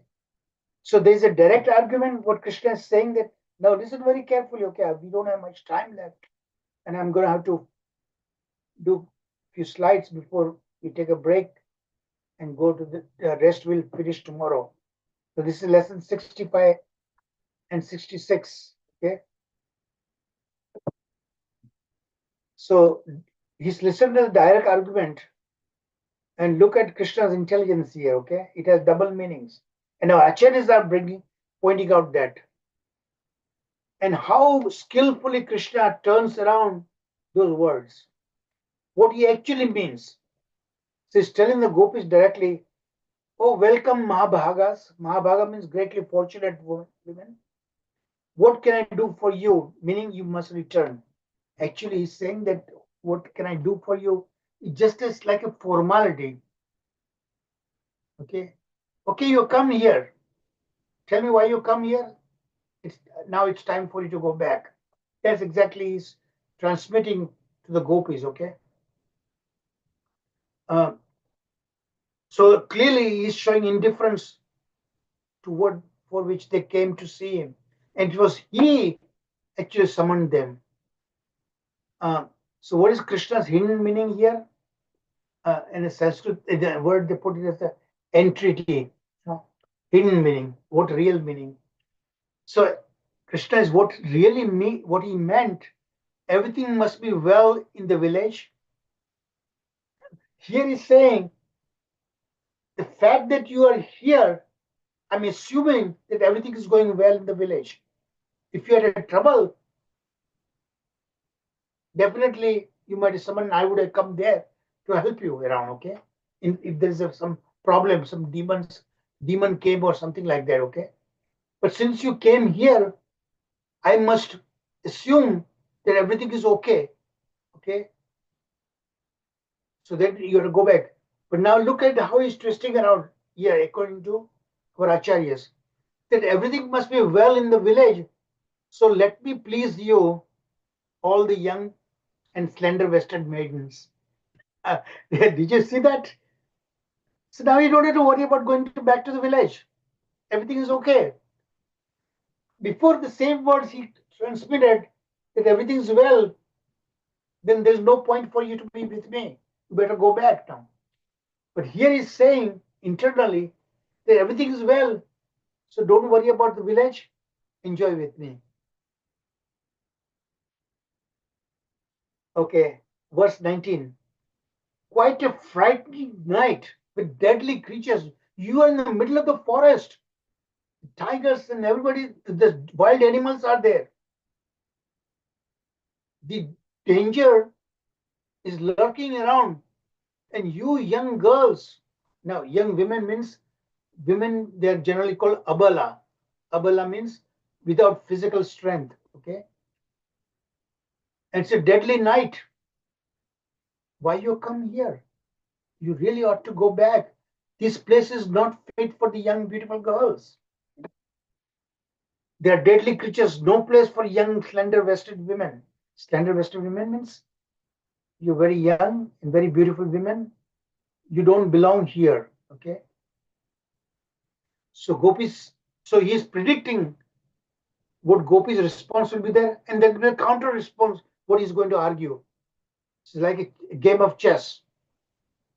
A good chess player, when he makes a move, he already has to calculate, analyze that this move, what will be the counter move of my opponent, and then what I will make the move,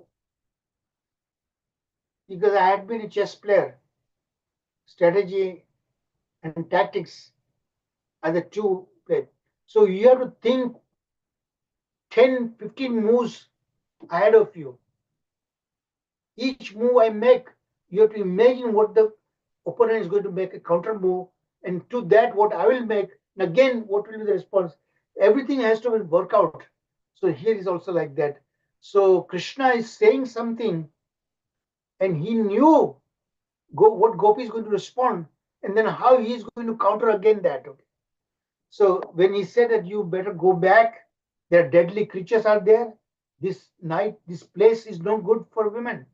So Gopis, what is presumption is there, what Gopis will say, come here for a stroll to pick flowers. We came here just to, we know that, of course, but since you are there, and we just came to pick up flowers, flowers are blooming. And nighttime blooming, this thing is jasmine. So this is the best opportunity for us to come, And later on, they are saying that, why should we be afraid of? You are there to protect us, So if they are going to argue like that, Krishna said, this is what I'm going to say. No time for flowers. Who comes to the night to pick the flowers? This is not right. Go back to your husbands. All by myself, I cannot satisfy so many women. Better be afraid. You ought to be afraid. Because they're saying, we are not afraid. No, you better be afraid. And you have so many women. And I'm just one guy, little guy. How am I going to satisfy the desires of all of you? Now the same thing is going to turn around, according to Acharyas. So since it's a night lurking with deadly creatures, their argument said that that's why the reason you should go back, right? But now look at the hidden meaning. So your husbands and fathers won't dare to come here. It's a deadly night, creatures are, wild animals are there. So clearly your husband, your family members don't have to come, they will not come here out of fear. They'll say, okay, in the morning, we'll worry about that. So you right now is a good time to enjoy with me, Your husband and fathers won't dare to come. Besides, owing to the nature of Vrindavana, it is the safest place because these wild animals, it's Vrindavan. That means there is no animosity between tiger and the deer. The natural animosity is not there. And that's the truth in Vrindavan when Krishna was there. See how they're twisting around the words? And the way it is given, explained by Acharyas is quite convincing. Both ways of expressing the same sentence. Verse 20, should your family members find you with me, fearfully I would be embarrassed. Krishna is saying that should your family members come here and seeing you with me, not only they will strike at you, but what they will think about me, what my parents will think about when they find out, Nanda Baba and Yashoda Maiya. Fearfully I would be embarrassed and afraid. You too ought to be afraid too, just like I'm afraid. Krishna is saying that. And he's enjoying, he's imagining what gopis will say. They won't come here, gopis might say, as we are in the forest. How could they come? Even if they do, even if they come, because of the darkness of the forest, they won't see us. Gopis might argue that way. They won't see us. Let them search. So what? You are the strong, and you are very strong person. You kill all the great terrible demons. Nobody can fight you. Nobody can. So don't worry about it. Gopis might say. So then what he will say? Don't make them anxious about your safety. Yes, you're saying that true, but your husbands are worried like hell now. You know, I am a celibate. Besides, I'm a brahmachari. And I have certain reputations. Just for their affection and my own honor, please rethink what you are saying that. Now the same word, internal meaning. It makes them less afraid of them than they already were. Okay. Never because you disregard them. So now you already disregarded them. Okay. No need to be worried about your relatives and family members, intending to lead them to secret location. So basically what he intends that I'll take you to a nice grove, kunja, which is going to be safe and sound. No outsiders will be able to find. Okay. See the same words. Verse 21, 22. Now that you have seen the tantalizing beauty of the autumn night of Vrindavan, you came here to see me, right? And you saw all the beauty and everything. Now what? Now you better go back. You already seen that what needs to be seen. So Gopi said, in disregard for them, we came. So we didn't come all these things. We came for you. When what all would be the purpose of making come here for you? Why did you call us then? You didn't want us to come. You are the one who called us. We are solely for you alone, Gopis might say. So then how is going to counter that? You have accomplished your purpose. Okay, you came here. You saw me. Now what? You shouldn't be with me. You better go. Now, but the hint meaning what he actually means, this is the best place to take pleasure. It's beautiful moonlight. Look at the beauty of the Vrindavan. This is the perfect time to enjoy. These are the Uddipanas to inflame their feelings for him. So don't go to the village. Let's enjoy the romantic adventure together. Verse 23. You came out affection for me as that of all his indifference angering them now, because he's showing total indifference. So now the gopis might argue that what are you talking about? You called us and now you're telling us to go back. We already completely cut off our relationship with our parents, our husbands, everything. There is no place for us to go back. So then he will say, he speaks the verse praising himself, his indifference, their longing for him, everything is making about all these things.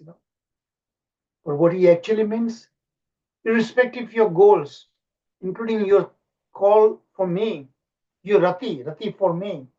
Relax. Now please enjoy with me as you wish. So before he said, don't worry about it. In all these things. They won't come. You are here. You're with me. Let's make the best of it.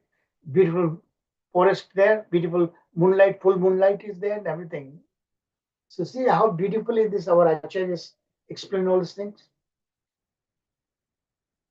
It's continuous verse 24.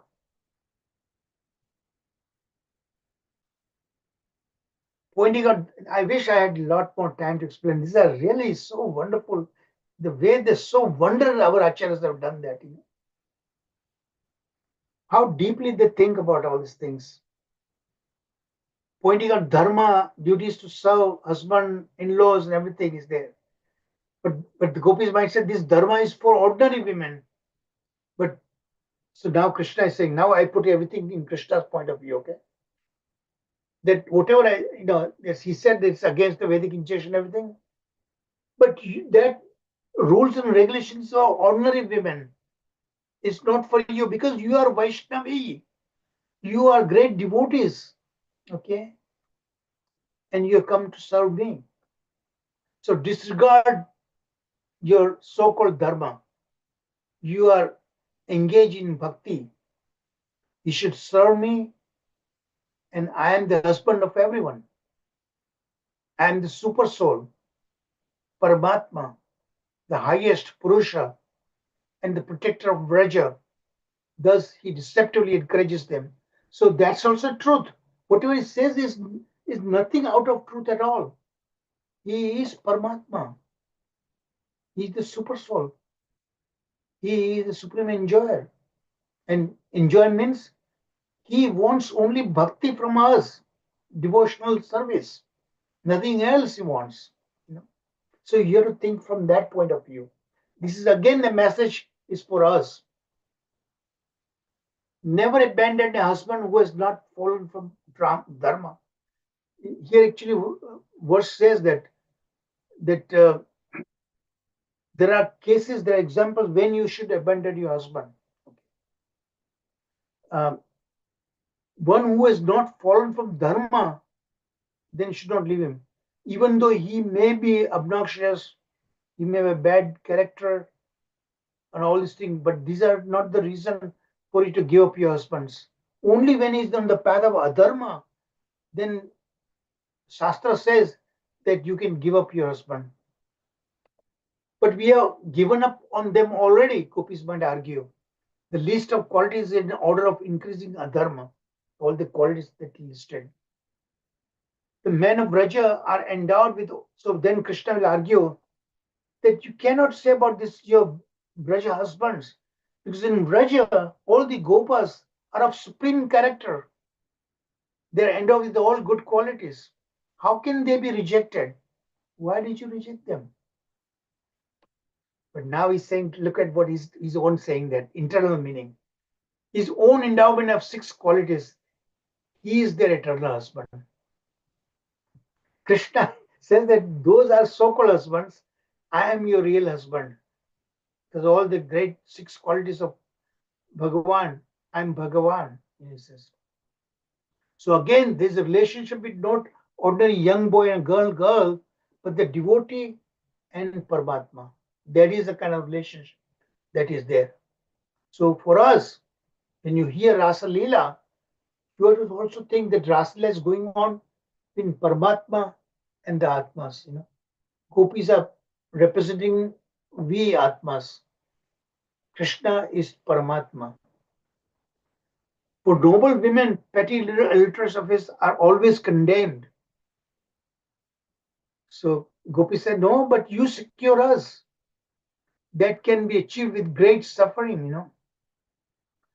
But then Krishna might say, but illicit affairs, you will obtain fear, sometimes from your husbands and others fear. But now what he's twisting around, he takes the opposite meaning of Shastra and the definition of Upapati. Paramour relationship is called Upapati, right? But Upapati is also means another way of explaining one who is nearer to you. Actually, that's what it is. So right now you are nearer to me. So I am your husband. So Upapati is also, the very definition is totally changed.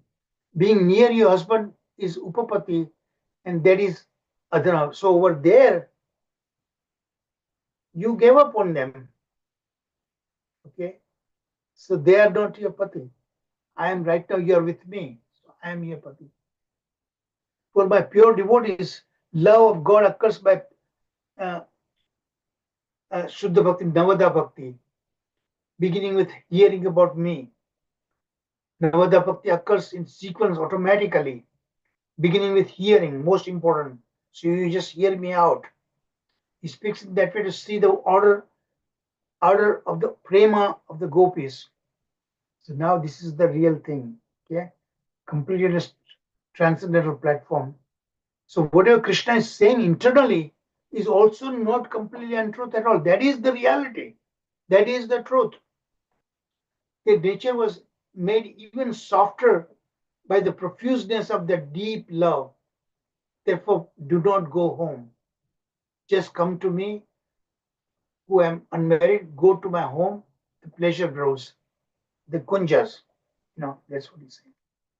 So it is the devotee and the Supreme God, Bhagavan, there is the kind of relationship one must think. Krishna's argument, why the gopis should go back to the village, philosophical comments now. In text 19, Krishna questioned the gopis. So the stabular form, I explained about Sanatana Goswami and Jiva Goswami. Okay. Now we are going to hear solely from now onwards Srila Vishwanath Chakravarti Thakur. And very, very important, very intelligent comments are there. So in text 19, Krishna questions the gopis' motives for being in such a secluded place at an inappropriate time, suggests that their reason in gathering flowers for worship, they're all invalid. Given the dangers of night, Krishna's words imply that despite the beauty surrounding them, their safety is paramount. However, beneath that admonition, what he really says lies desire for them to remain close to him. As the conversation unfolds, the gopis express their loyalty and love for Krishna, asserting that their presence together in a group protects their honor. Krishna acknowledges their affection, but emphasizes the duty they owe to their families, their husbands, must take precedence. Okay. Krishna continued to weave a complex narrative, oscillating between urging the gopis to leave, but certainly coaxing them to stay with him. Okay. He highlights the beauty of the forest and serene atmosphere, suggesting that their affection for him has drawn them to that moment. Krishna's clever arguments reflects both concern their well-being and a deep-seated desire to enjoy their company, revealing the dual nature of the interaction. So here there's a love between Paramatma and his devotee. Okay, Paramatma is wishing that you come to me. Bhagavan is wishing for us that please disregard your material desires, enjoy everything is there, but I am your supreme enjoyment. So it's a devotee and Bhagavan, that kind of relationship is there. This exchange encapsulates the tension between societal duties and the deeply personal nature of spiritual love. See, there's a conflict. Again, teaching us your Swadharma and your Parodharma. Swadharma is very important. But when it is juxtaposed, your duty towards Krishna, then that must take precedence. That is the message actually. According to Racharya, that is the message we should take it as that.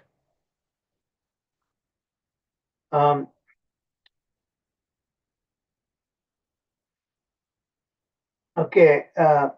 19 to 27. Now again, it's all Srila Vishwanath Chakravarti Thakur, okay? So these highlights illustrate the intricate dynamics of, so all these things you need to really understand and learn from it.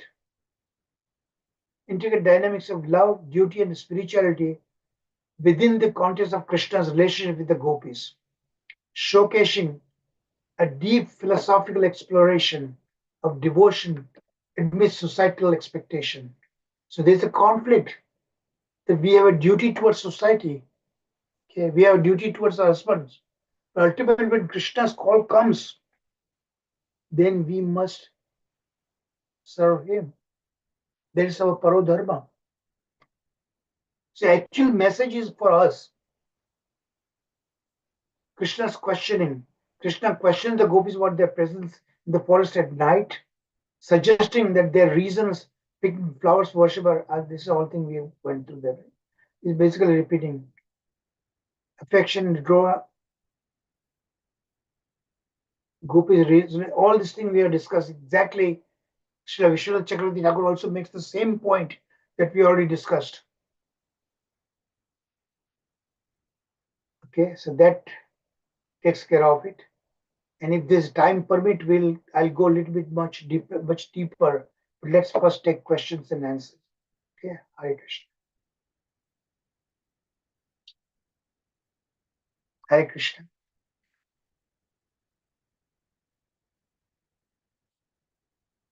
I hope you all understood our Acharya's explanation, the double way, sounding double meaning of this argument and counter arguments. Yes, sir. If you understood that, then It's my not easy. purpose is served. My purpose is served. Yes, Prasad.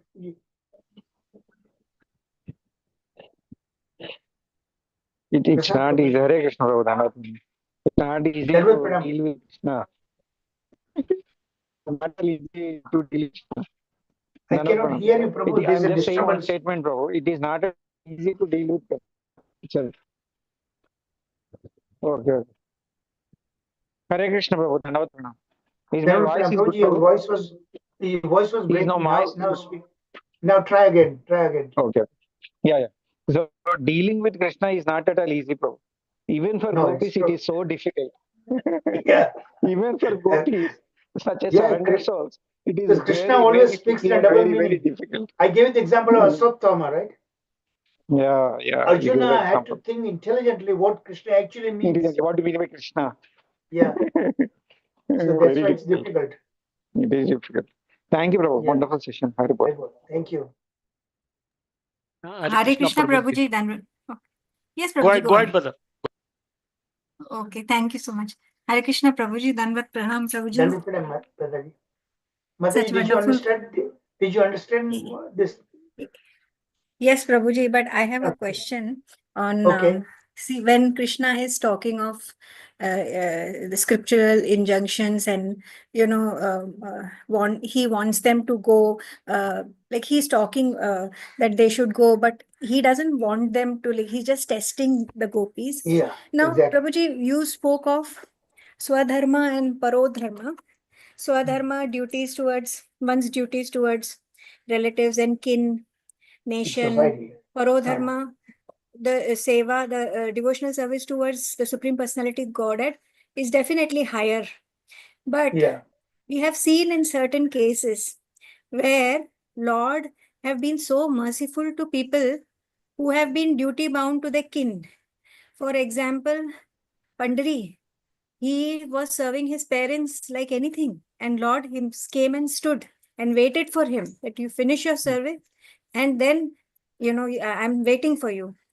And then Tulsi Maharani, in her earlier birth, she was Vrinda Devi, and such a chaste wife of her demon husband who was undefeatable.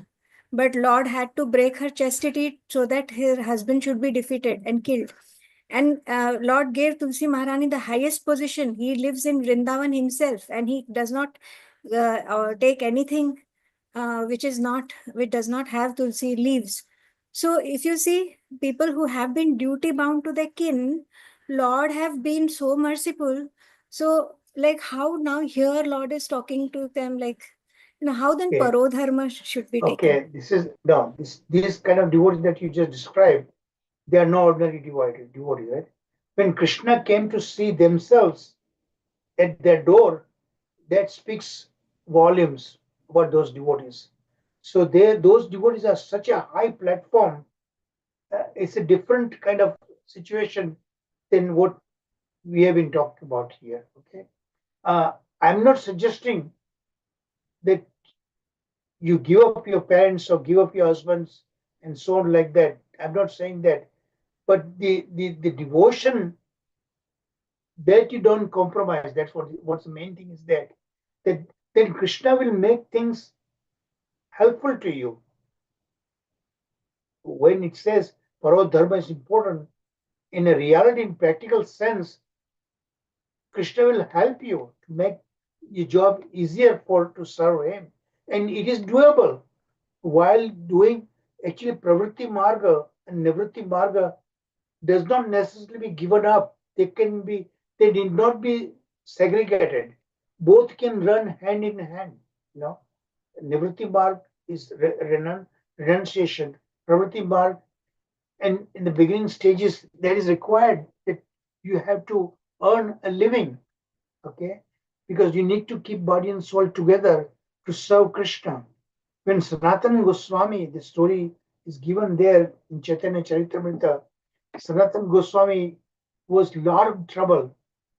He came to see Krishna, Chaitanya Mahaprabhu at the long distance, everything. And he was very, very sick and all things. But, so he was ready to give up his life. But Chaitanya Prabhu explained to him that your body is not your own. It belongs to me. So take good care of it, because through your body you're going to serve me. So certain things are necessary in life.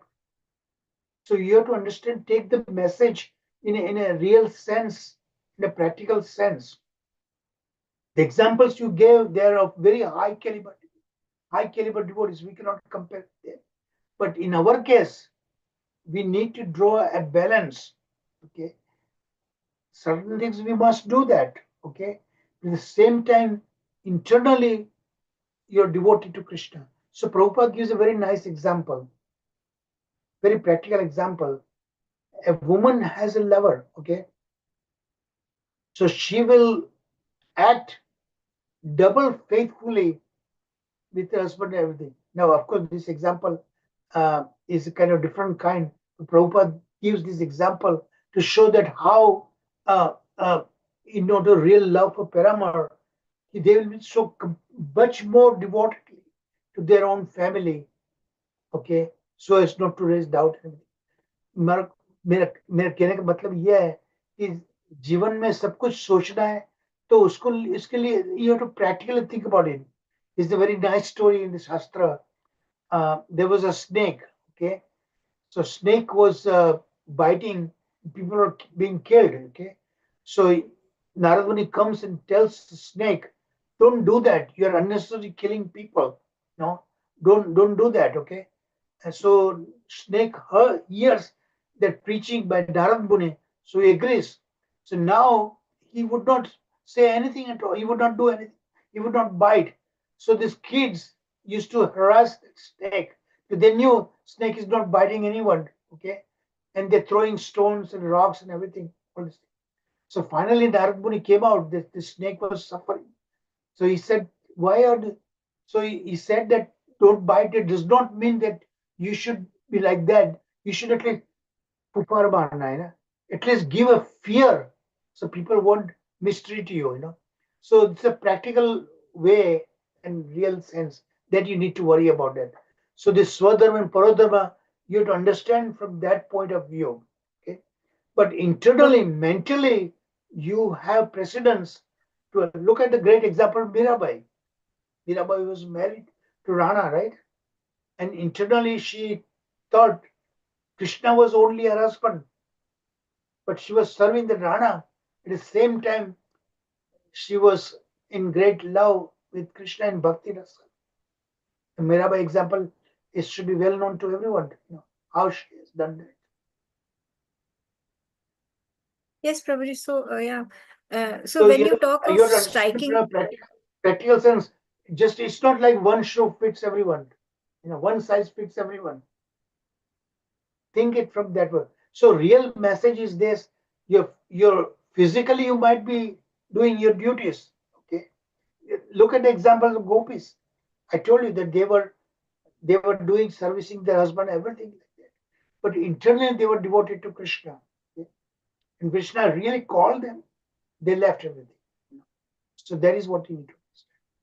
My voice is breaking. My voice is breaking. Yeah. प्रभु जी यहाँ पे हम भगवत गीता का श्लोक connect कर सकते हैं, मां मनुस्मर युद्ध च, मुझे याद करो और Yeah. अपनी duty. Because that's exactly good message. I also speak the same verse so many times. Tasmat sarveshu kaleshu. Okay. Mam smara yuddhacha. Yes, Arjun को बता दिया है कि the result of that Mahabharata war, he already showed them in his Virat Rupa completely, right? All your opponents will be killed. It's already been killed by me. But you are a warrior, you do your duty. He still wants him to fight. But now you fight for me. Mansmara means you fight for me, not for your own purpose. So our duties, we should do it before we were doing for ourselves. But now we do it for the pleasure of Krishna in Bhakti Rasa. Thank you, Prabhuji. Thank you so much. And So- also one more thing, as you said that in Kali Yuga, you have been given this concession that whatever crimes one commits through Yeah. mind are not This I'm quoting the considered verse from unless the they are done in 12th action. 12th canto. And 12th canto. but on the other hand, if you're remembering Krishna in mind, that is benefited. Yeah, that's true. Because he's making the life easier for us in Kali Yuga. Hare Krishna. Hare Krishna. Thank you. Hare Krishna, Prabhuji. So, Prabhuji, my question was, the word was mentioned, Nauda Bhakti comes in the way. But when Yeah. we talk about gopis, we look at the Madhur Rasa. They go for Sravanam, Kirtanam, Vishnu Smaranam. Everything is done, but they are beyond that. They are gone to the Bhava and Prema, right? So, what reference we have to look at that Yeah, again? but still they are hearing about Krishna. They are hearing his message and everything. Gopis, they did not give up that, They were still doing that, all the other steps also, Navada steps that basically they were also doing that. They were hearing Krishna's flute, Krishna's singing, everything they were doing that. So that is also in the topmost bhakti, pure bhakti level, they are doing that. So you have to understand from a much deeper level. So that's why the Navada Bhakti that example is mentioned is from that angle, that point of view. Remember, they were suffering from separation from him. The message that he sent through Uddhava, that you meditate, think about me, the sweet pastimes that they spent together. It's not just an impersonal meditation. So the message for us is to think about these pastimes in Bhagavatam that we are hearing. When we think about it, then even in separation, you'll feel his presence. That's what Krishna promised them, that when you think about me, the times we spend together. So that's a part of Navada Bhakti is involved that. When you think about it, you will actually experience my presence with you by my potency, by Yogamaya arrangement. You'll actually feel my presence there. So in separation, they felt happiness, that outwardly they were suffering, but inwardly they felt his presence. And when they actually meet, they felt the pain of separation because Krishna might disappear any minute. So that's a kind of a virodhabhas. So you have to understand in the right way. Yeah. Thank you, Prabhuji. Thank you. Prabhuji, best example is Yashoda Maiya. When churning the butter, he continuously Yeah. sings the glories of the Lord Krishna. Exactly. Everything, all the homely duties they were doing in Vatsalya Bhav and every other bhavas that we hear, they were all doing that. And Krishna was also showing love to them in a reciprocate. To Nanda Baba and Yashoda Maya, he reciprocated as a son. To Gopa friends, as a friends, Sakya Bhav. Like that. Prabhuji And in Gopis चीर in a Leela conjugal rasa. या प्रभुजी इन चीर लीला हमने जो लीला देखी उसमें भी है कि गोपियां जब भी स्नान करने जाती है तो सभी कृष्ण की लीलाओं का वर्णन करते करते जाती थी Yeah. स्नान करने के लिए देखो वहां भी एग्जाम्पल कितना ब्यूटीफुल एग्जाम्पल बताया है. When Krishna forced them, see, people who are not devotees, they'll think that pastime is completely from different angle. Totally in a wrong platform, they will think about it, misinterpret that. But Acharya explained that what actually Krishna did that. He demands total surrender. Everything he did, Krishna did throughout that in Mahabharata and everything. When he asked Yudhishthira to say lie, it was for a higher purpose. He asked Arjuna to kill Karna when Karna was totally without any weapons. He was trying to lift the wheel of his chariot, which was stuck in the mud. And that is the time which Kshatriyas are not supposed to do that. But Krishna himself tells Arjuna, now this is the time to kill, because they are all for higher purpose. So you have to think all these different pastimes from its real perspective, as explained by our acharyas. We cannot interpret ourselves because we are not qualified. Yes, that's why we need help from those who are much in a higher platform. All these examples that Samata Mataji mentioned, when Krishna himself had to come to their door, that itself should tell you those devotees are of no ordinary kind. When Sanatana Goswami became so old, and he always had that practice, always take a parikrama of Govardhan Hill, right? But when he became too old to walk around, then Krishna said that, okay, take this little piece of rock he gave him, Chaitanya Mahaprabhu, that you now take parikrama of that only, and that will be equivalent to serving Krishna. So Krishna makes things easier for very, very topmost devotees. The topmost devotee is dual, it's a double-edged sword. He takes very, very, very tough test also. Now, how the gopis were tested, how Radharani herself was tested. Just imagine. Purposefully, he would go to her rival's Chandravali's home, spend night there, but purposefully he left the telltale signs so that Radharani could see that, and testing Radharani's love for that. Radharani is the supreme, right? By her own example that we saw in the course Radha Tattva. And she understood that even though Krishna might be a rival's place, but Krishna's mind is always on Radharani. All this thing to increase the love of that supreme level. Nobody else could come that the love of Shri Radha Krishna. And save the Krishna love for Shri Radha. They are two bodies but one soul. And Radha, Shri Radhe, that's our super model for bhakti. No one can come close to that. That's why Prabhupada said we serve Krishna through Shri Radhe. And Brahma Vaivarta Purana says that Krishna also himself said that I accept service through Radhe.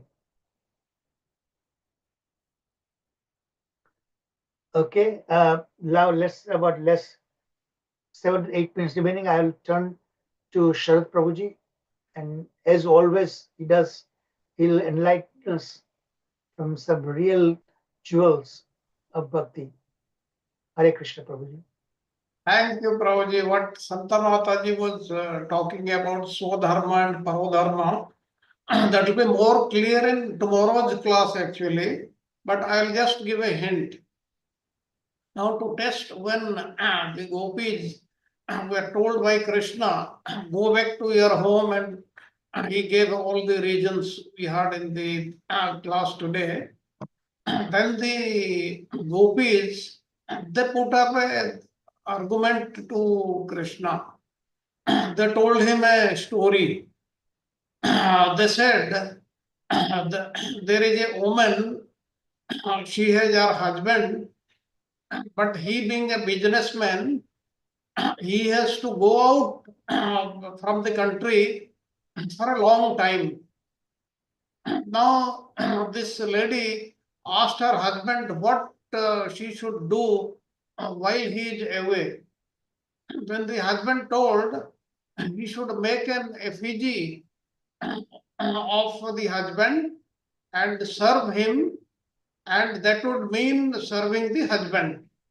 That means even though she will not be staying with her husband, she will be serving her husband continuously.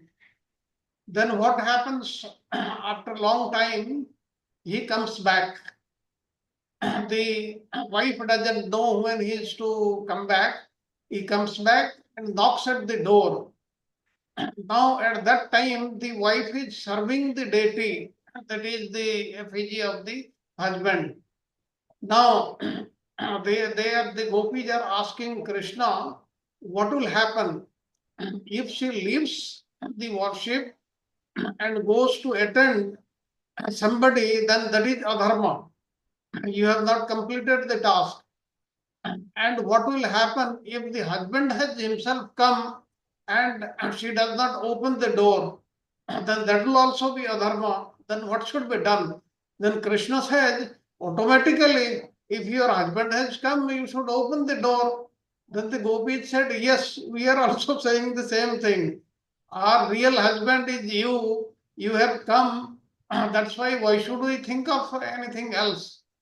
So all those things will be clear. I want to tell another thing also today. Day before yesterday, I had gone to Khirochora Gopinath, which is about 220 kilometers from here. Then we met the one priest there. He told very interesting things. That's what I want to share with everybody. He says in the year 1972, Prabhupada had come there to the Khirochora Gopinath Mandir. And at that time, his father was the priest. And his father remained a priest for 50 years. And at that time, he was about 10, 11 years old. He says when his father was serving the Lord, from behind Prabhupada came, and his father didn't know Prabhupada actually. Then when he looked back, he saw Srila Prabhupada, and because of his service, like I told you, he served the Lord for 50 years, and he had those divine qualities. He knew the past, present, and future of everybody. He told Srila Prabhupada that you have done such a great thing, but people are not realizing. People will realize after 5 years. Now remember, 72 and 5 years is 77. Srila Prabhupada, he left for the heavenly abode, that is the spiritual world, in 77. And everybody realized his importance thereafter. And he asked his son to do pranam to Srila Prabhupada and all that. Then he told certain things like that place, Remuna, which is about 220 kilometers from here. That is a place where Baladev Vidyabhushan was born. that the Gopinath Mandira, it is about his Baladev Vidyabhushan's, his ancestors, they stay about 200 meters from there. And very interesting thing he told me, which I didn't know, this thing I knew. He said, Sridhar Swami, whose comments we are hearing, he has written the Bhavartha Deepika on Srimad Bhagavatam. He said his village is about 7 kilometers from here, the temple. And besides that, Shyamananda Prabhu. Now, Shyamananda Prabhu, if you know, he was the disciple of Hriday Chaitanya, and Hriday Chaitanya was disciple of Gauridas Pandita, and Gauridas Pandita had the deities of Sri Chaitanya Mahaprabhu and Nityananda Prabhu in a place known as Ambika Kalna. While you go from Calcutta to Mayapur, that place comes. And they are not actually deities, they are the lords themselves. That story I told you, told the devotees a long time back. And the speciality about Shyamananda Prabhu, Srimati Radharani had herself given darshan to Shyamananda Prabhu, and there is a big story how she had lost her nupur and Shyamananda Prabhu got it. And his disciple Rasikananda Prabhu, he is also from that place in that Ramuna village that is in Balasore, where the Kirochara Gopinath is there. And his anniversary was being celebrated when we went, and we saw the leftover things of Srikananda Prabhu, like the wooden sandals there, and many other things. They are the replicas kept there. If you ever go, please see those places. See those things in the temple. So now the time is up. Next time I'll tell you the full story of Shyamananda Prabhu and Rasikananda Prabhu. They are very interesting stories you should know. And if you want to know them, even in the internet also, if you go to the Gaudiya history, then there also the stories are there. Hare Krishna Prabhuji.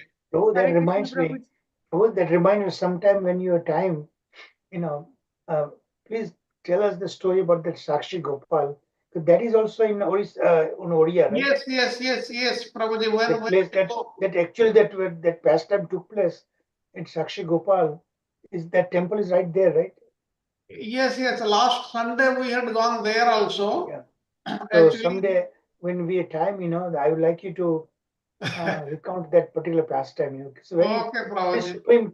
That's a very supreme pastime. Really, Krishna served as Sakshi, witness. Yes. Actually, that very inspiring. Yeah. Actually, Ramunadam, here Toronto Temple is actually named after Ramunadam. Our presiding deities are Radha, Chichur, Gopinath. So it's new Ramunadam. No. The deities are Govinda, Gopinath, and Madan Mohan. No. That is in there, but in Toronto we named the temple. Okay. Yeah, I visited the Ramunadam, Prabhuji, and there is Rasikananda Maharaj's Samadhi also, Srila Madhavendra Puri's Samadhi also. Yes. It's a beautiful another very interesting thing people won't be knowing, this deity of Gopinath, this was actually carved by Lord Rama himself in Treta Yuga. That means it should be more than 1.5 crore years old. And later on, a dream came to Rasikananda Prabhu, and he brought Govinda and Madan Mohan there. That means initially there was only one deity, then they become three deities. And what Prabhuji was talking about Sakshi Gopal, when you go from Bhubaneswar to Puri is about 60 kilometers. And Bhubaneswar to Sakshi Gopal, it is about 40 kilometers.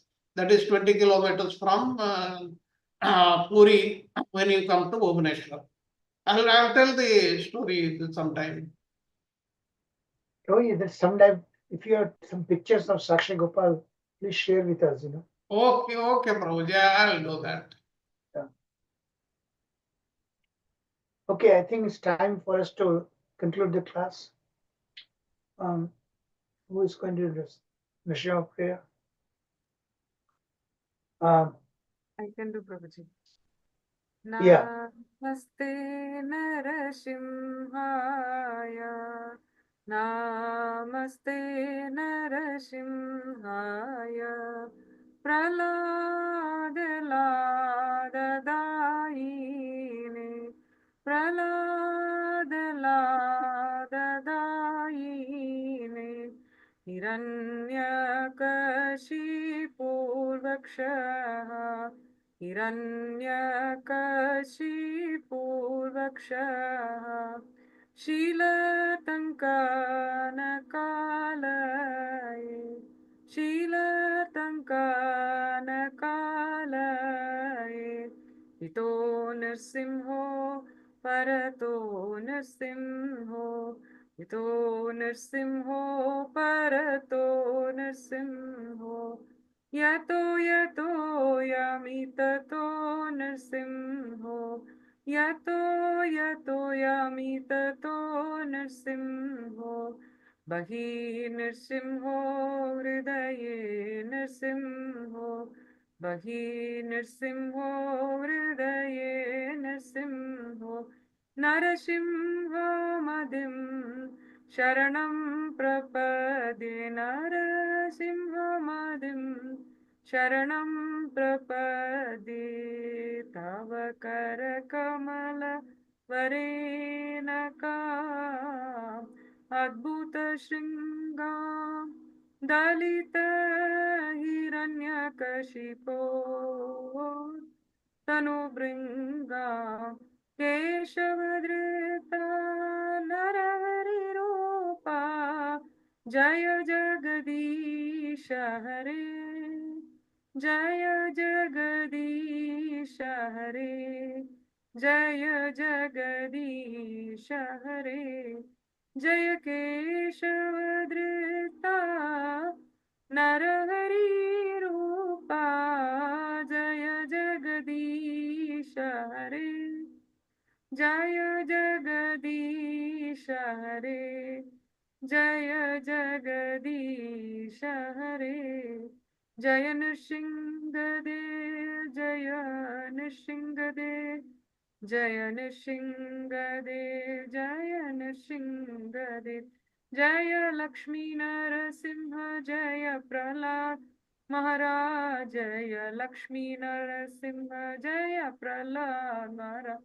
jaya jaya prabhupada prabhupada prabhupada jaya jaya prabhupada jaya jaya gurudev gurudev gurudev jaya jaya gurudev भक्ति विघ्न विनाश श्री लक्ष्मी नरसिंह भगवान की जय श्री प्रहलाद नरसिंह भगवान की जय श्रील प्रभुपाद की जय श्रील प्रहलाद महाराज की जय अपने अपने गुरु की जय अनंत कोटि वैष्णव हरे Krishna Thank you very much, Lalita Priya Mataji. By the way, everyone, let me share with you. Lalita Priya Mataji presented me with the whole huge big volume of my Guru Maharaj, our Guru Maharaj. We have a common Guru Maharaj, Shri Gopal, His Holiness Gopal Krishna. So such a beautiful, wonderful you gave us, a huge book, it weighs so much, that much, it's so wonderful gift she gave me. I don't know what this. I cannot repay. She has done from so all wonderful. the devotees of the class, Prabhuji. No, but it's a really so wonderful book you presented us. And It's yeah, like everyone the might have class. everyone might have contributed to us to that, but it's really, I'm very, very thankful to all of you. That's really like a huge treasure for me. Thank you so much. So we'll see. I'll see you tomorrow. Tomorrow, all of you. Hare Krishna, Krishna Krishna, Hare Hare, Hare Ram, Ram Ram, Hare Hare. Jai Jai Srila Prabhupada. Thank you, I Prabhuji, wish you all for wonderful. wonderful Prabhuji, class. thank you. Hare Krishna. Hare Srimad Krishna. Bhagavatam ki jai. Ki jai. Thank you, Chandra. Wonderful Ki class. jai. Thank you. Right. Thank you, Sir Thank you. Prabhuji. Thank you very much. Bhagavatam. Wonderful Dandavat class. pranam. Thank you, Shri Prabhuji. Dandavat pranam. Thank you, Mataji, all Matajis. Thank you.